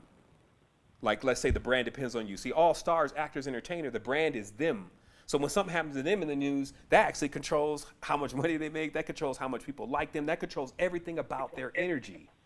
You see what I mean? Like some bad stuff happened, now his energy is just destroyed, and he really feels like that. I've been around some of these cats, so some of that stuff happens. So what happens, though, is that, see, the ones that know what to do, the ones who wear the white gloves, first of all, they don't own anything. They just manage it. Literally on paper, that's why they deal with trust. They don't own anything. That way, if something happens, they're not obligated. On top of that, like, let's look at McDonald's. McDonald's is a death trap. It's already been proven. But do people go calling Mr. McDonald, telling him about how he killed their daughter? No. Because that Mr. McDonald in their world doesn't even exist. There is a real Mr. McDonald, me and a majority shareholder, but see, they hide it behind all of that is what I'm saying. And so they're deflecting all that energy. So you can imagine, even for me, there's lots of other forms of different kind of consciousness. like macrobes that want to see things go their way. And sometimes the projection of the entire humanity expanding is not in their direction. Now, of course, I'm pro expansion, so I may not be in their direction. The interesting thing is, though, is that I'm also equipped on how to deal with that, how to isolate your mind away from voodoos and different kind of things that people can even do with their own mind, because ultimately it's all about your own acceptance. So to answer the question about the platforms, you had the Resistance. We retired the Resistance because it didn't have the functionality. We grew to like 14,000 people, and we were like inside of another network. So it's like archived. It's more like an occult classic at this point, because there's 1,300 and something blogs, some of them as long as little short books themselves, of a continuation of what I was doing for people. That's how I ended up ranking #1 on Google, meaning what I was learning and what I was experiencing. I was writing it all, and I was also connecting it, because I was in Costa Rica, so I didn't have all the distraction of what it is to be in the U.S., and I had an immense, I had been enlightened from every single aspect of what people could ever believe it could be. I even almost lost it for a certain period, which was pretty crazy. But it's just, at the end of the day, it's all about who you are. It's your intentions. And as long as you got intentions, you can jump into the chasm, you're going to come out. Because there's just something about when your intentions are right, or not right or left, but balanced. And that's the easiest way to gauge that is don't be a predator. Don't be a symbiote. Don't be a parasite. It's like stuff your mother instilled in you, your father instilled in you, your elders instilled in you. Like, I'm not trying to have people calling me, telling me about, what I've done wrong to them. You see what I mean? Like, don't make it hard for yourself. And in fact, work in the other direction as much as you can. And we have the opportunity to do that. So that's why I'm always, I'm tireless with giving this, because you'd be surprised how many people it reaches just right at that right moment. And a lot of people have always said, man, it was just at one point, and then somehow your stuff came up in YouTube, and it took my life to another level. And even again, masters for masters, meaning I want to train masters for being masters. You also, when you hear those kind of things, keep it moving. That will weigh the same as when someone says, you jerk, I can't believe you talked about my God. But it will weigh on the other half if you eat, meaning that if you take that energy in, like, yes, I've done it. You celebrating in the game ain't over. What? You always got to be on top of yourself. If you've learned from the Elijah Muhammads, the Wall of D Muhammads, like I said, the Farrakhan's, really, if you've seen the whole entire process, and now him being with Scientology, you've learned. And these people have been your teachers. You see, and that's why I say any mask they put on, like, they go back in the box in the end, because that's all the illusion. And when we can dissipate and collapse the illusion, then we can get into true self. We can operate from the overmind. So what I did was we started secretenergy.com. We launched Spirit Text 4 years ago off of, still at that point, it was already getting nudged about, hey, you need to create something where conscious people can be employed. And so I started looking at, because we started carrying products, like none of this started this way. It was like, after a while, when we start getting heavy into the body, because I met a person synchronistically, an old head who knew everything about the body. So when he met me, and I gave him the rundown, because when I first came into this thing, it was like there was nobody that I wasn't gonna breathe fire on and see if I could purify him. If you was in my face, like, he was gonna get it. You were just gonna have to leave my house and leave me alone, which people chose to do most of the time. But a lot of people chose to know that, hey, something is here, and it just needs to be developed. That's why I always do that with other people that I meet. I'm like, look, I understand where you are. Now let's see what we can do. So what happened is that he was like, yeah, I really like what you're saying, and there's a lot of truth to it, but you're filthy. I'm looking in your eyes. You're a vegetarian, but you're a junk food vegetarian. I've been a vegetarian for like 15 years, but it's like, you're a junk food vegetarian. You eat croissants, you eat fries, you eat all that, don't you? And I was like, yeah. And he was like, yeah, once we clean you up, then I want to hear what you're going to say. And that's that process. And then also learning about the breathing, because the breathing, it awakened me to realize that, yes, The best things in life are still free. So no matter how much you want to complicate that shit for yourself, excuse my language, but no matter how much you want to complicate your experience, you can always return to your breath, because you would not be here without your breath. Even you can survive without food and without water longer than your breath, and your own sight can be taken, but your breath must remain. So there is your God. You see what I mean? Like, gods don't ask if you're going to serve them or worship them or not. It wasn't your choice. And this is where we understand what the four elements are in the ancient cultures. They're like, that's why they got to take you through trials by them. When you realize you don't need to breathe. See, you actually can get to a part in your consciousness where you realize to breathe in is the same as to breathe out. And you can actually not feel the difference between the two. And then you glide into this not breathing at all. And then the body stands on its own self, meaning you feel this spin inside where the chakras have now completely aligned. And now the body is spinning like a top. And then you can exit the body. You see, that's the whole process. And you can see even in physics why that would work. Once you get the top going, you're spinning it enough, you start closing that spiral, the wormhole, it corkscrews itself back up. Because remember, when you come down into a wormhole or a womb, it's like being flushed, literally, like what you would see was a drain, coming down a drain. So in order to get out and back into the swirl of the galaxy, you got to be an uploader, because you got to go back up. This is like something swimming upstream. So do you see why it's so difficult to stay awake? Because like you be swimming upstream all the time. So of course, if you could get weary, and this is why we're here for each other, because we can charge each other by proxy. You know, I'm still working with this digital platform as much as I can, but connecting in the physical is truly where the power is.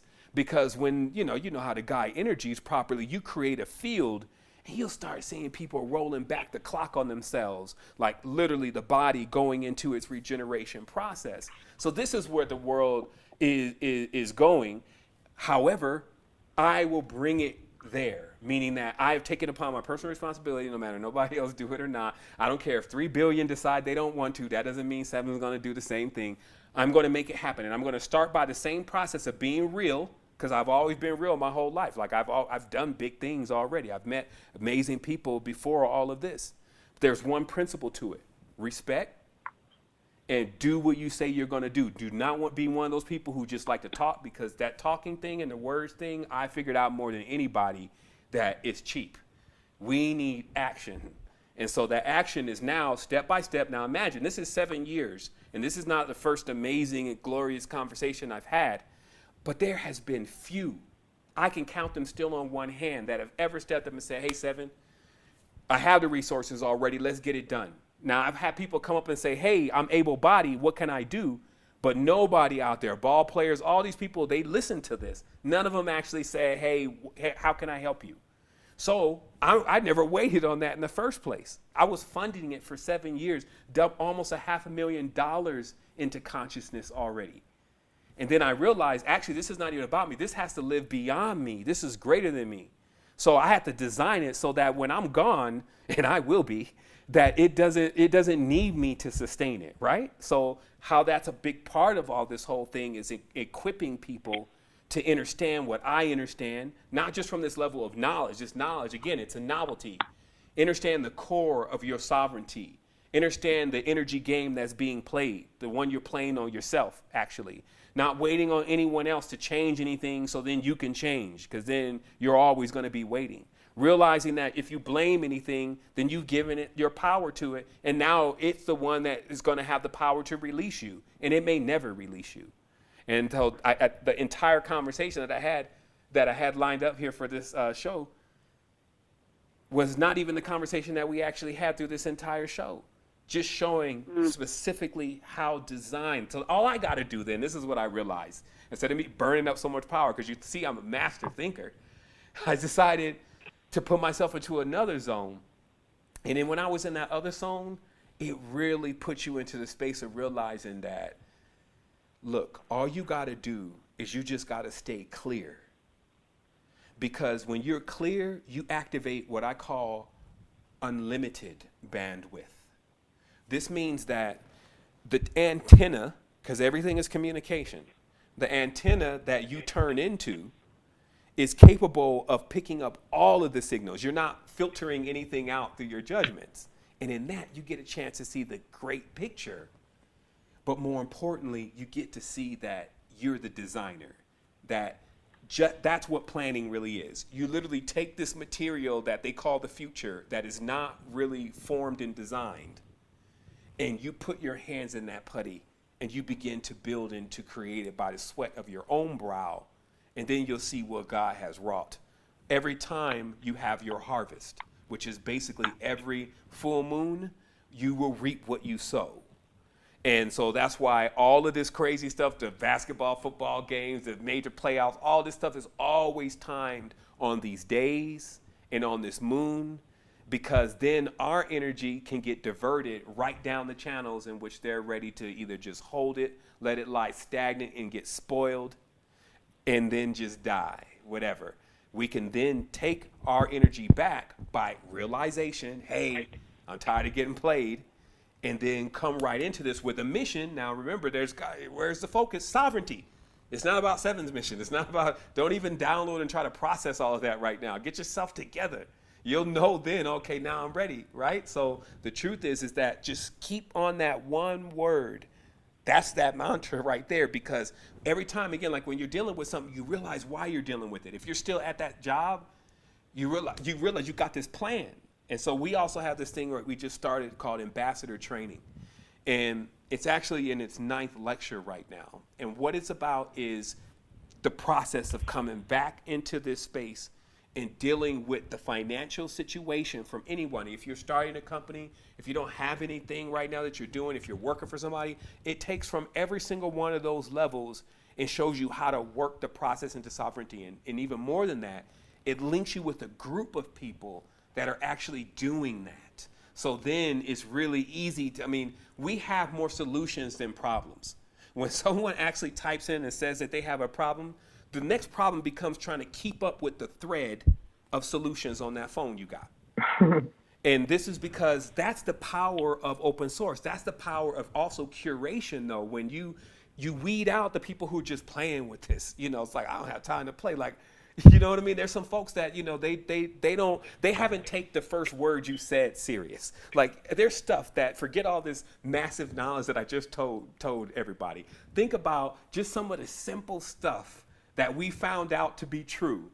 And if we truly believe that, we should act different. You know how, like, if somebody tells you that they done with you and they done, everything changes. Like, you act different. But when we get this knowledge about controllers and other worlds and all this kind of stuff, it goes into a philosophy. See, I don't want anyone to leave this line today not acting on what I'm talking about here, because then it becomes a philosophy. If you want to get yourself together financially and that's your scenario, from wherever level, you got your own business, whatever, check out spirittext.com. If you need to go through your own process of how you're going to come to understanding what I'm saying, meaning that some of this stuff you're getting, other stuff is just too far out there, we created the Innerversity for that. However, if you are also in a position to where you just want to try it out a little bit, see, feel the water, you could check YouTube out at Understand the channel, and you can get hundreds, I guess at this point, hundreds of videos of the process in a certain, and the Innerversity is more of like, it's in order. But if you're willing to stick with it, you can go to YouTube and you can extract this process. And what I've made is I've made you the central character in the theme, not me. I'm not the guru. Like, I blew past the thing and realized that either I could stay out there in nothing, because that's what's really there. It doesn't move. It's like ultimate rest. You ever had that time in the morning where you just want to sleep in? It's like that consistently. And so you either get in action, which is what this is all about, or you stay in that plane. And that's honestly, if people want to know, so what is beyond this? Like, there are other worlds that have a processing on a more spiritual perfected level. There is more of an integration as you get more expanded. There is more of a division as you contract. Notice the word contract. So even in realms like this, you know how numbers are the big things, how many degrees you have, how much money you have, $500,000, $600,000. So the more higher the numbers, the more you supposedly be greater. That's the opposite direction to how things move in the other space, because that doesn't even make any sense. If there's 5 guys in a room and 1 couch, we're going to have a pretty good time lifting it. You know what I mean? It's going to be easy. If there's, you see what I mean? It's like the way that even the numbers are set up in theory, that you would be more powerful if there was more. When you put just more division, when you put everything together, that's actually when it's most powerful. So that's what we're talking about. And the interesting thing is that we're already here. Go ahead. Excuse me. Otherwise, you're just diverting energy. And I did want to give people on the line a chance to answer questions, Sevan. Great. So if you're open to that, let's see. We have at least questions now. And if you have a question, you can press #1. And we'll take the first caller. Last 4 digits is it looks like I just lost that caller. 478. Last 4 digits, 8511. 8511, you are on the air.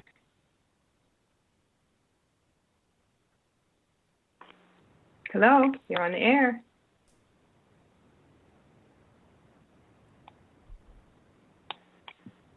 Okay, and move to another caller.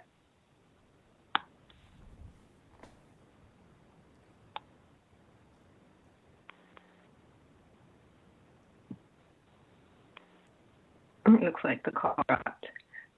You want to continue, Sevan? Oh no, actually, the line is open for your question. Okay.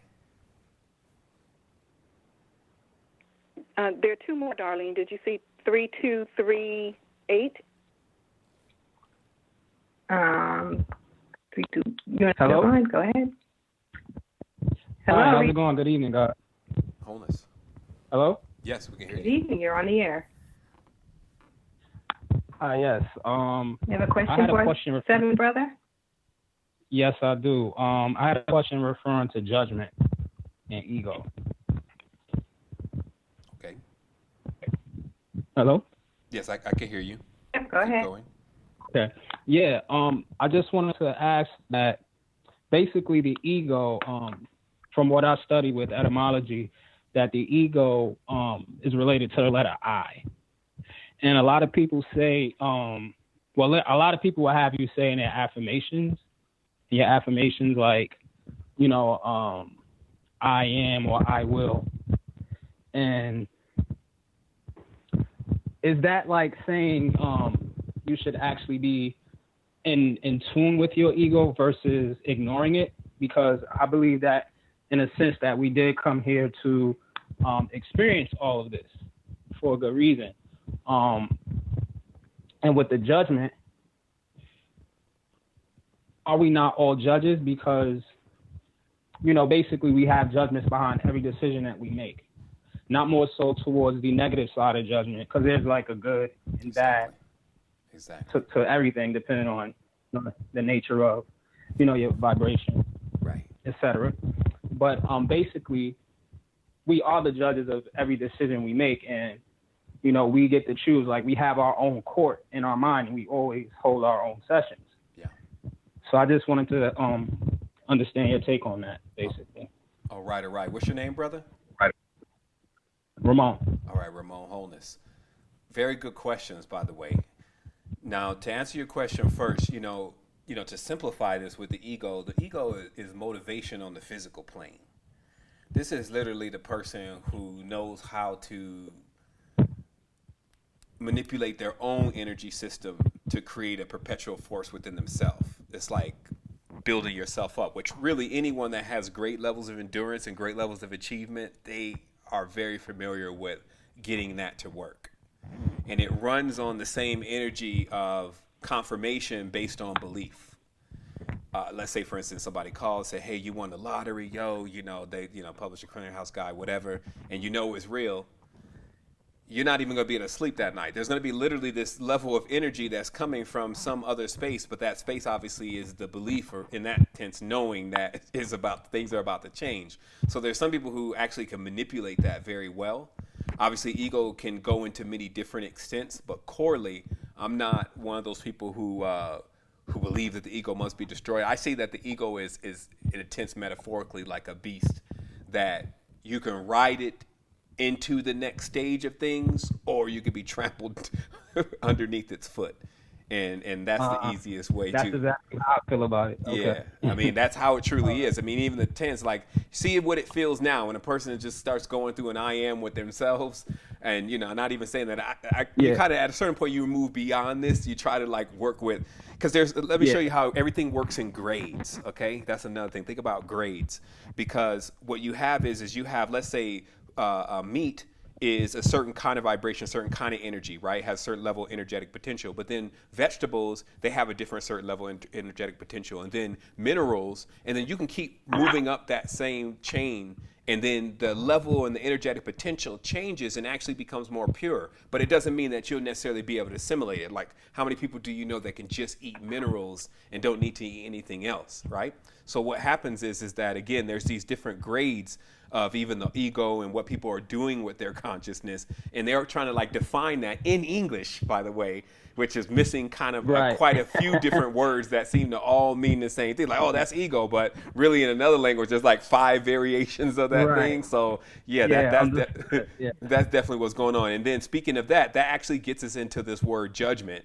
And I'm glad that you brought this up, because I wanted to point out the difference between judgment versus instinct, which can actually seem like the same thing, because you can see how both of them cause like a response, right? So when I'm referring to judgment, I'm referring to really what the mind is doing now based on what it's learned, because we call that an egregor, based on its experiences now, how it's perceiving its entire reality, and then that being its judgment, versus what lays behind that, the true supreme, how it moves on instinct, and that's what allows it to be so fast. So that also gives us the same symbolism as the snake, actually, because it's the primordial side of the consciousness, what it needs to survive. And this is, of course, why for instance, go ahead. I was gonna say, sorry. For instance, I went through a tough situation a few years ago, and I didn't follow my instinct. Because if I would I said that wrong. I did follow my instinct, and I almost gave in to my, like I said, it's a good and bad to both, right? That's my perspective anyway. Right. And if I would have gave in to my poor judgment instead of my instinct or intuition, I wouldn't have made the changes that I made, and I wouldn't be where I am today. Right. Right, you will have another lesson. Was around toxic environment. We have another lesson. That's why they say that the soul, regardless of the experience, will always benefit, because when you don't do what you knew you were supposed to do, then you reap what you sow. Like, so there's literally the repercussions. Right. It's just, of course, we've learned the ability to deal with repercussions. It's just strange, but I always encourage people to, just go up with it, and basically go expand with it, because there's easily the contraction, and then there's like that, the expansion side. So yeah, I appreciate your questions too, brother, because it allowed me to clear up some things that would definitely become confusing to the person later on if they didn't get that, the judgments versus instincts definition. All right. Thank you, brother. All right. You're more than welcome, Wholeness. Thank you. Thanks for your question. Right. Peace. I'll continue listening.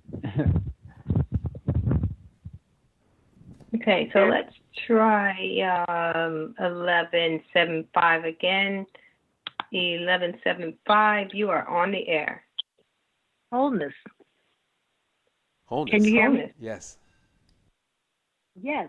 I have a question. I was listening to one of your shows, and I like to have experiences. So I've done sweat lodges, did the ayahuasca, done many, many different things. And you were speaking on the violet light. So I was wondering and I started researching to see, and it got into talking about skin and everything like that. But I know it's something more. So I would like to, when you spoke about it, what Was it with the violet light, the UV light? Well, with light in general, what you're dealing with is you're dealing with the proper carrier to interface with things on the highest levels of the physical planes. So let's say, for instance, with tools, with resonance tools, like if I want to penetrate something with some vibration, if I try to do that audibly and I'm using a certain level of frequencies, it depends on the effect that I'm trying to cause. So let's say, for instance, the higher effects of our consciousness are programmed, if you may, through light coding. So when you look at violet light, it's actually the highest level of the encoding key before you flip into another system that has nothing to do with light. It actually becomes what we would call invisible, like gamma. So there's a gamma program, but that's like, that's high level stuff. But that photonic programming, and that's where I had some series about the titles, not the titles, but the subjects in the series were actually related to the laws of light. I think this is what it was. Yeah, the laws of light in the language of light. So basically, when you use light, and the laws of light are really what you see going on the periodic table, where there's another action and a reaction taking place. So let me explain it just in a simple layman's terms. Silicone or silica, which is on the periodic table, is right there next to carbon. So carbon, as you know, the human body is a carbon-based life form. But when you put carbon and silicon together inside of a laboratory, the silicon literally attempts to communicate with the carbon. Like there's a process that you see, there's an integration trying to happen. So when you see that in the laboratory, a person who knows the laws of light knows that if you build anything out of silicon, silicone, or silicates, then people will have such an attraction to them, it'll almost like become an extension of them. This is why computers have now become the extension of humanity, and people are holding phones all the time. This is why women have taken on a lot of silicone inside of the body as a actual real deep metaphor. And this is how inside of the planet, where we're storing all of the deep thinking systems, which is the interfaces for Google, all of those are inside of the earth because that's where they can keep the most cool. There's a lot of reasons why they're down in the earth. So even the earth is full of this silicone, which of course is the chips and the processing units. However, the interesting thing is this is not new. We find that in Kemet, and also remnants of what the Kaaba truly stood for, that the black element, sometimes called the black goo, the good black goo they call it because it's supposed to be a bad one, that black prima materia, also known as ma'at, is the base force that's the fluids running down the ley lines of the planet. As if the blood of the earth sinks deeper into the center of the earth and forms what we would call life and births us into a process. They just drew pictures like basically dark folks coming out of the ground. But basically what they're saying is that there's a process that the earth is a womb itself. And when we are birthed from it, we stand on the surface and we develop there. And then we grow up into continuous space. So basically, these are facts because you can go and look at life and see it doing this. But big pieces that were missing was that understanding of that element that really controls everything. So I know we talked about light, but I wanted to explain to you the different spectrums of what we're talking about when it comes to designing. See, because at the end of the day, then it doesn't become about processing emotional problems, and it doesn't become about what happened in your job and what's going on with the gods. It doesn't become any of that. It only becomes creation and how and what in which do you want to create. So like a woman, she comes to the earth, she creates the child, right? So the child is an amazing thing. So it's like really woman is the one jumping in the mainframe and saying, I want to create this and see what this experience is like. Why you can go right into another realm or another womb and go through that entire process to become a creator of the design that comes from that womb. And the reason why they were even able to point out where I was even able to point out the variations in those designs is not only the cymatic patterns that you see coming from other planets, but also what the geometry reveals with things like a cat's eye, where you can see that the cat is like a snake because the lion doesn't have the same eye as a cat. So the cat is somehow crossed between what a lion is and a snake. So when you understand this in nature, these are mortal enemies. These two right here, they can't even get close to each other before there's lots of action. And somebody showed you how they can put them in the same body. And the physical existence and truth of that is the cat running around. So this lets us see that, hey, that's what, if they're saying, what are they hiding? That's what's being hidden, is that there's a whole nother way to integrate with this space. And all of what we're seeing in nature, et cetera, are the extensions of what can truly harness our potential. Meaning that nature, if we can plug into it completely, only then can we experience the higher levels of our perceptions. And you see how that can happen, because it's literally like you're laying inside of your mother, tapping into her experiences, and then it just webs out from there and it connects you into the entire universe because it's an entire network. There's not a missing link. Nothing comes like poof. There's no, from, you know, how some people like the Houdini magician, poof. No, every single thing can be traced back to where it comes from if you're willing to look deep enough. Because remember, these folks are running around not even thinking that there was stuff that was microscopic, and it was mind-blowing when they pulled out, when they put them lenses together. But as above, so below. Those same lenses, even the way they're shaped, the concave on the lens is the same concave of the eye, is the same geometric shape of the eyes that are within the body, the third eye, etc. And fixing these lenses the proper way, putting one in front of the other, one lower, turning it, gives you a visualization into another world. So even on the movie They Live, where they had the glasses, that's what they try to tell you. That's why when Roddy Piper died, he said, hey, They Live was not a movie, it was a documentary. You know, the metaphor was, if you put these glasses on, these lenses, these crystals, there's a way to even see into the other spectrum that's slightly out of the visual perspective of what most people are allowing themselves to see. Is that when you get to the point where you're able to see like the green grid, and you see everything emerges from that grid?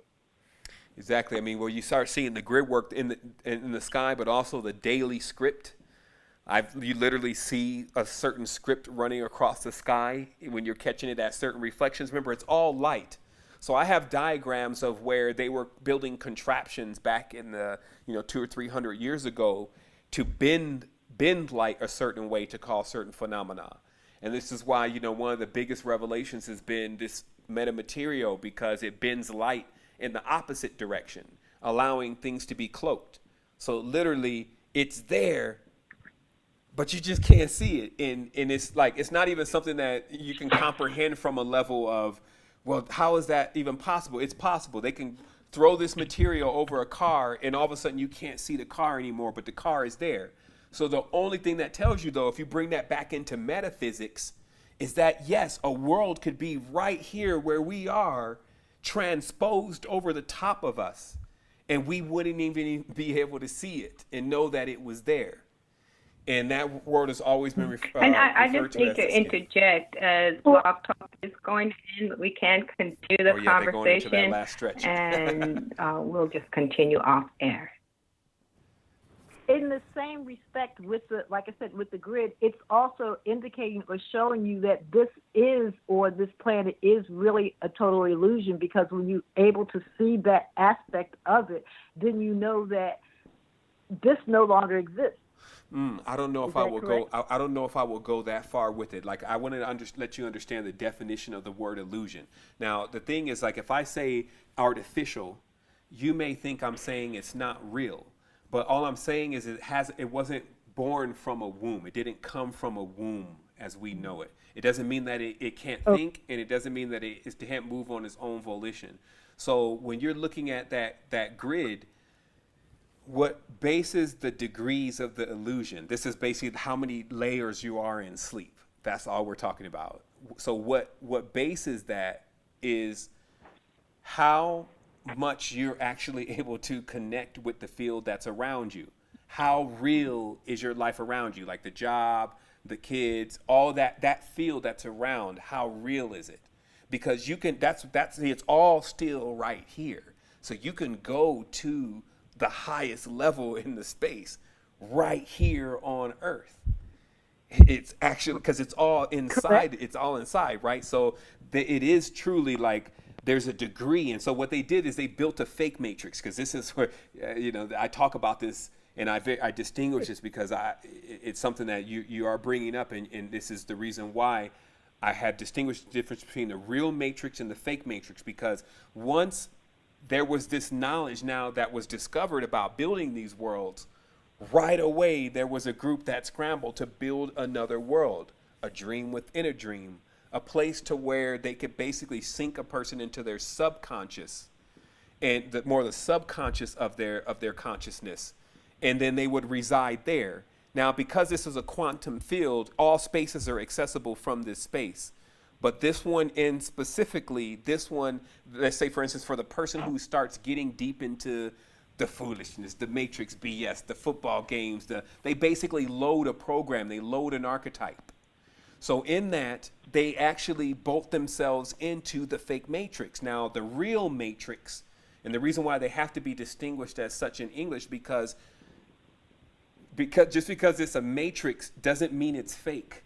Because the word matrix comes from the word matris, where we get our word mistress. Basically, it means a young female woman with that's fertile. That's what it means. So a matrix is just a place where things can be brought into life.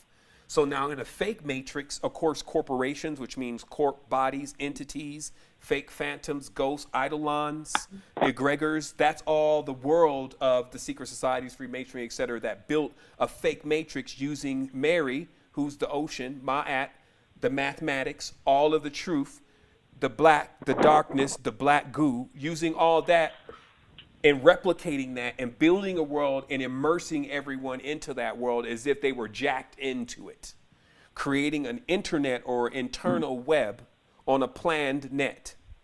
And that would be a fissure of men. Okay. Now these fissures actually have been going on really since the Sumerians, and they were black, like crispy black. So this is not even a race thing. This is more of a state of consciousness of when the universe is going through cycles, so that way you don't judge it. And there's a point where the universe actually gets to an ultra masculine cycle, and then there becomes this whole logistical grid that's actually put over everything, i.e. latitude and longitude. And then we start kind of using that grid as a way to map things around until it gets us lost. And then we return to the mother, and the serpent then eats its tail. So literally a tail that this story, it will continue to repeat itself. That tail was like the other, after the 33 vertebrae in your spine, which is the 33rd, the rest of it is your tail, which is cut off. And that's when the person's story is cut off from their tree, which they talk about in these ancient books, how they chop down their tree because everybody's culture corresponded to a tree. And so, then they got the world tree. So I guess in a nutshell, sister, what I'm saying is that, yeah, there's a couple other matrices that can be perceived as being illusions because they are, but they're also piggybacking directly on top of the other real matrix, which we know as nature. Okay, maybe I'll use the lack of that. This wasn't the proper terminology. What I wanted to explain is that to see this lets you understand that there's something else here other than this. For sure. When you finally see that, or for those who can see that grid, that it's more than this. Yeah. I mean, actually, I would love to see like just a simple maybe list of some of the easiest ways to prove that this is not what people think it is, right? Because that actually seeing the grid is honestly, with the breathing, one of the more simpler things to do if a person just blacks themselves out, meaning just for a prolonged period of time, keeping a mask over their eyes, at least, 4 or 5 hours, doing a meditation outside, and then pulling that thing off when you feel like you've gotten to the top of the breathing. I have a video, by the way, called Whole Body Breathing, if somebody wants to know what specific breathing I'm talking about, because it charges the body, and you literally feel the pulsing in your fingers, and then you also feel the switch in the consciousness. But if you can stick with that long enough, and then you just happen to kind of like pull the thing off your eye and look, then you'll see the grid. And yes, sister, for many people, that's enough to be like, whoa. But actually, you know what? I still find it's like a dream. You know how sometimes you can have this crazy dream, and when you wake up, you're like, man, I'm so glad that dream wasn't real. I'm going to change. I'm not going to be like this, blah, blah, blah, no more. And then by 12 o'clock, you already feel it slipping. Like I watch myself even like this all through my life. I've always watched myself as an observer of myself. But serious, you're like, so to me, it's almost like that too. People can see, you got folks that then went out here and taken some ayahuasca just because somebody told them to, or a friend. And then next thing you know, it was beyond what they can control. And then they went right into seeing how it really exists here. Because that's as easy as that. But even that, 2 months later, they're back as if they never seen it. And that's what that phenomenon right there, that's what I sat and went to work on, figure out why it was that way. Because I told myself the truth, saw that going on, and said, what could be causing that? And that's when I started learning about the interference. And this interference is basically the frequencies that not only we're carrying when we're not harmonized, but also redundifications that are in our system, such as magnetic disks that spinning off lots of negative information, CDs, Wi-Fi's where stuff's coming across the wavelengths, all these different things. So it basically, I'm not painting a doomsday picture here, I'm just telling the person it's resonance. So, you feel it, like if you kind of, even 60 hertz coming from the power supply is enough to, just not keep a person clear, so those are just things you can practice. And that's why when you go in nature, none of that stuff exists. And it's, more easier to connect with yourself, but it's also easier to experience how it becomes boring and how you kind of not gotten used to really benefiting from what's there. I'm not saying you directly, but I'm just saying in general. Right, and I do understand that simply because, like I said, when I actually had that particular experience, it was when I was out in nature, and quite a few years ago, before we got inundated with all this technology. Yeah. I find in places where there's no grid, because there's still quite a few of them, especially here in Costa Rica, they just haven't run anything out to those areas. It is a different level of connection if you're into that. But I also, I kind of went through this relapse process. I'll keep it real with everyone. When you come out of something like even how Atlanta was back when I was there, and you come out of that, and then I had such a strong experience. It allowed me to leave that alone like right away. Like that's how strong my experience was. And I had actually built up quite a bit in that Fugazi life. So what happened is that once I came here, though, it was like slamming the brakes. And you just, like, everything moves slower. Everything's green. It's all water. And then, like, at first, it's like, yes, I've escaped and I'm in paradise. And then about 2 months in, you start realizing where the real deprogramming needs to start, because you really feel addicted to that way of life and things, right? So I would like everybody at the opportunity. We call it terrain modification, which is having that gradual, at your pace process of your change and your growth. And it's like, that's what building these foundations, like what we're doing now, is really about. Because honestly, if everyone wants to know the identity of Earth, because everyone's trying to they don't know if it's good or bad or in between, it's the vibration, because I see everything from frequency. The vibration allows things to grow. See, when the vibration is moving too fast, it's just like shaking something real fast and nothing can take root. So Earth, honestly, in all respect, is sacrificing itself and staying in a lower vibration in order to give other beings the opportunity to hit into the higher frequencies and experience that.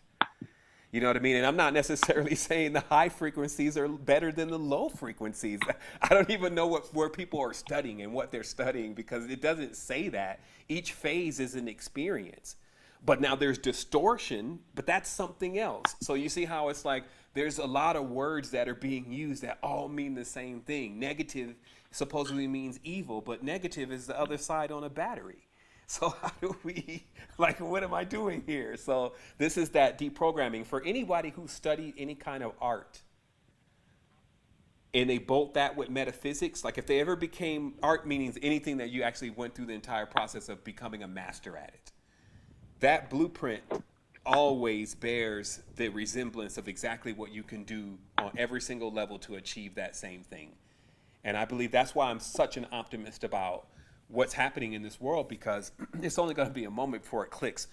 We just need to be prepared. This is why I always say, if people are waking up, but what are they waking up to though? Because like I just as soon stay asleep, and then y'all wake me up when it's y'all got it running and everything. And I don't want to wake up for the crazy process, but no, I know people feel like it's for everyone to go through their own thing, and you know that's a psychosis. It's like trying to come up with a reason for everything, like plausible deniability. What we're talking about is if you can take care of the entire earth, or if you could take care of a family, if you could take care of a dog, whatever.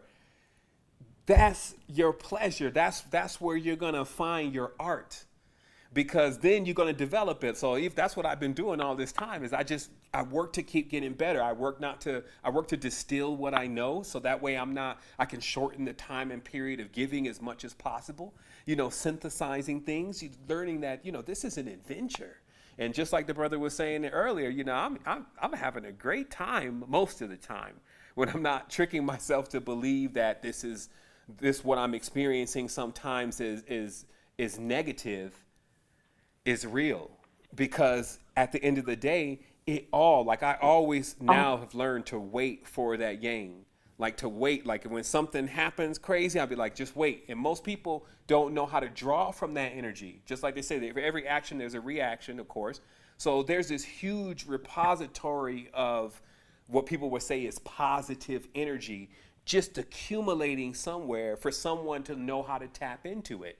And they call that tapping into the Dharma. And they say that gurus, with their eye, they can see when a person has a lot of Dharma on them. And this is like those nice people that you always run into, no matter what they believe or what's going on. They're just a good person in their heart.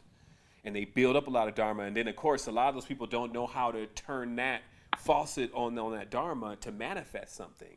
So this is what we've been talking about. We've been getting deeper integrated into that. A lot of the stuff that we've talked about today, especially with some of the mysticism and what's taking place in the planet, that's already really been covered. And then now we've moved on as the masters of our own lives, the lords of our own creation, but now rapidly needing to recover our resources. And ironically, and this is what I have to say and I'm done, ironically, it just so happens, and that's why I mentioned cryptocurrency in the beginning of this conversation, that something bigger than the internet is now happening again right now. But this time you should be more wiser. Because if you think about it, like I'm 38 and I watched Prodigy come online. I was in the 8th grade. Prodigy came online, and then America Online came in after that, and then it all, it started from there. Now, I could have bought yellow.com, blue.com, whatever, just like anyone else, even in the 8th grade. But I didn't. And that cost me. It really did. Like, people don't look at life that way. For lack of knowledge, ye shall perish. It's going to cost you if you don't want to learn. Some people never liked school, so they're in the university now. So what happens is, when you look at now this cryptocurrency, and that's why I mentioned again, it's the same thing. I'm not going to break it down on this conversation at all. There's not enough time. Maybe I can come back for that for sister empowerment and financial gain, something like this.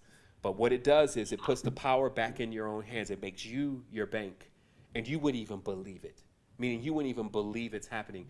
The money is being given away, and it's just like that. And we can be so shell shocked at times from just all the fraud we're experiencing in this reality, just the fraudulent illusion all the time, that even when it's something that's real, we don't even, it's like, that sounds like some of that fraudulent stuff again. It's just because we don't know how to distinguish anymore between the two. But I'm telling you, educate yourself on that cryptocurrency. I told people this 3 years ago on one of my universities, I said, look, I was pointing out how, just like I said earlier in this conversation, how the stages of Earth's finances go into these ages. So technically this Ethereum, which is what they were calling this particular cryptocurrency, was going to do something because it's named what the future is going to actually move to next in currency. So one of the students actually took heed to that and bought some. It was only $8 each coin. Now it's $396 a coin. So even $100 spent would have bought him into $20,000-$30,000. You see, so there is stuff going on all the time that when we're distracted, if they got us playing the dual game, right? Like it's like the Three Stooges now, Mo, Smacks, Curly. And then now, everyone just gets caught up in that. And this is exactly why. They're not just trying to hide the Puerto Rico situation and all this. They are trying to keep people distracted so they don't realize that, behold, the door is open. See, when there's a change of guard, there's a moment where there's no guard. And that's when it's the time. Like I said, sometimes I've been through crazy experiences in life. This ain't all been hunky-dory, as they call it. And I've watched people hurt and I've watched people die. So in my world, I would rather that none of that go on. So still, I build around me a construct that says something is not exactly right in this whole thing. Something's off. It's distorted. You see what I mean? I'm not dummy. I'm not going to psych myself out to believe I'm just in an experience and whatever is going on around me is just all a part of me. Whoa. Are we talking about the real matrix or fake matrix? Hey, let's stop the fast talk here, the banana in the tailpipe. I'm a realist. I'm a real human being. I'm melanated. So that means that I'm tapped into something totally different. So I know when there's some foolishness going on, like the abuse of our children, the lack of true knowledge and wisdom, the despoiling of our educational institutions, all that. And you know what? The people who we truly are, the statement goes like this. During the times of death, pestilence, injustice, and lack of communication, I incarnate. Meaning that it is actually only during these times that the being that's truly inside of you can even be put to use. It's that powerful. And this is why a lot of people feel like we're running out of time, but that's what a quantum leap is. It's being able to get so prepared in such a fast period of time that it's able to counteract something that people feel like it was already too late. You got these folks running around here thinking it's the end of the world. Really. But they, that's the state of mind. They really are trying to reenact revelations on themselves, right? But that program, it's not going to keep running. And that's what this whole new wave is. It's already moving out. That's what actually, to be honest with you, sister, after being in this 8 years and watching people seem to move in the opposite direction, because people were saying, hey, I think everybody's waking up. That's not actually what I was seeing. What I was seeing is people getting fooled more with different versions of what they say is waking up, but it's not really that. So where I'm watching now, there is a real literal change going on, which is why I became even more encouraged, because something else even greater than the emotional aspects of ourselves and when we decide we're going to do something one day and then do something different tomorrow, that there is something that's already been put into play that's superior, which is what I'm saying, this cryptocurrency, to get the yoke of the Khazars and the Templars, who are the bankers who sold basically everyone's soul on a two-dimensional piece of paper called debt, and let them put their signature, which is a two-dimensional imprint of themselves, on it and sign themselves away to the Baphomet god that they worship. You see what I mean? That's deeper principalities when you're dealing with dollars, but there has been no other thing, meaning that there hasn't been little to any replacements besides getting off the grid and going sovereign. And as a slave, being basically classified as a slave wherever you are, or a minority, that's a long step. So there was nothing. This is what I'm trying to explain to people. Like, the gate just opened. There was no solution. So that means on a certain level where things are holding the most, the money, there was no solutions until up appears this 10-page white paper document on a site about how the banking system could be changed to have zero fraud, and how all the power would be in the hands of the people. And it's now implemented. You got a Bitcoin that used to be $1, now $1 for one Bitcoin is worth $4,800 per Bitcoin right now. So technically, anybody who understands finance just a little bit, if the yen was somehow worth 4,000 something dollars over the dollar, it would make the Chinese empire, or excuse me, the Chinese empire, Japanese. or Japanese, excuse me, thank you. They would destroy my comment section for that. That's how petty they be. The Japanese would be considered an elite society of overlords, basically, with that kind of gap, right? Because whoever has the most powerful currency is the most dominant nation. So you actually have a currency in the world that is the most dominant, and who owns the most of it? Well, and I'm just going to say this and I'm done. This is the real back to the floor knowledge. What's happening in your dimension, in your realm?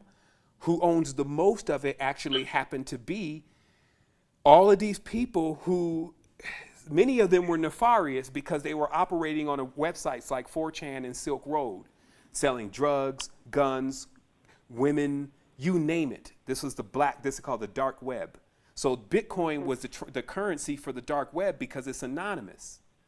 So you have people that have literally have a lot of Bitcoin, or had a lot of Bitcoin. And then when that Bitcoin, which was just $1 then, started growing more, it made those people billionaires almost. So then the FBI said, uh-oh, we got something that we need to get a hold of right now. So they started seizing all of these people. This is why, because the thing about a cryptocurrency is it's right there on you. It's either on a piece of paper, it's a particular code, or you have this cold wallet, which is looks like a thumb drive, or you have a software on your computer, but that's where your money is. It's nowhere else. It's right there. So if somebody even gets that piece of paper, they now have your money. So the FBI went in and seized all of these people's Bitcoin. So FBI became the largest Bitcoin holder in the CIA, controlling the World Bank. So then this is what happened. So Russia, who's always been in their own lane, developed Ethereum. That's the other most powerful cryptocurrency right now. And it has way more abilities. I'm not going to get into it right now. So you have the US, who's Bitcoin through CIA and FBI, that's them. China, who you know is a big player in the game, this is where the big thing happened, where you could have bought some Bitcoin just a minute ago for a low price, but now it's back up high again. China, what was happening was when cryptocurrency moved into China, China was like, well, wait a minute. You guys, the US, are trying to pay us back this huge ass debt we've accumulated with China with future money called cryptocurrency. Oh no, we don't want anything to do with this. And this is 3 weeks ago, they stopped all ICOs in their country.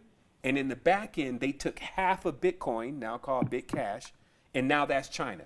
So you have China, Russia, and the United States already with new crypto banks. Now, these banks, like I said, they can't be frauded. So all of the crazy stuff that you used to see going on with the banking system and the stock market is over.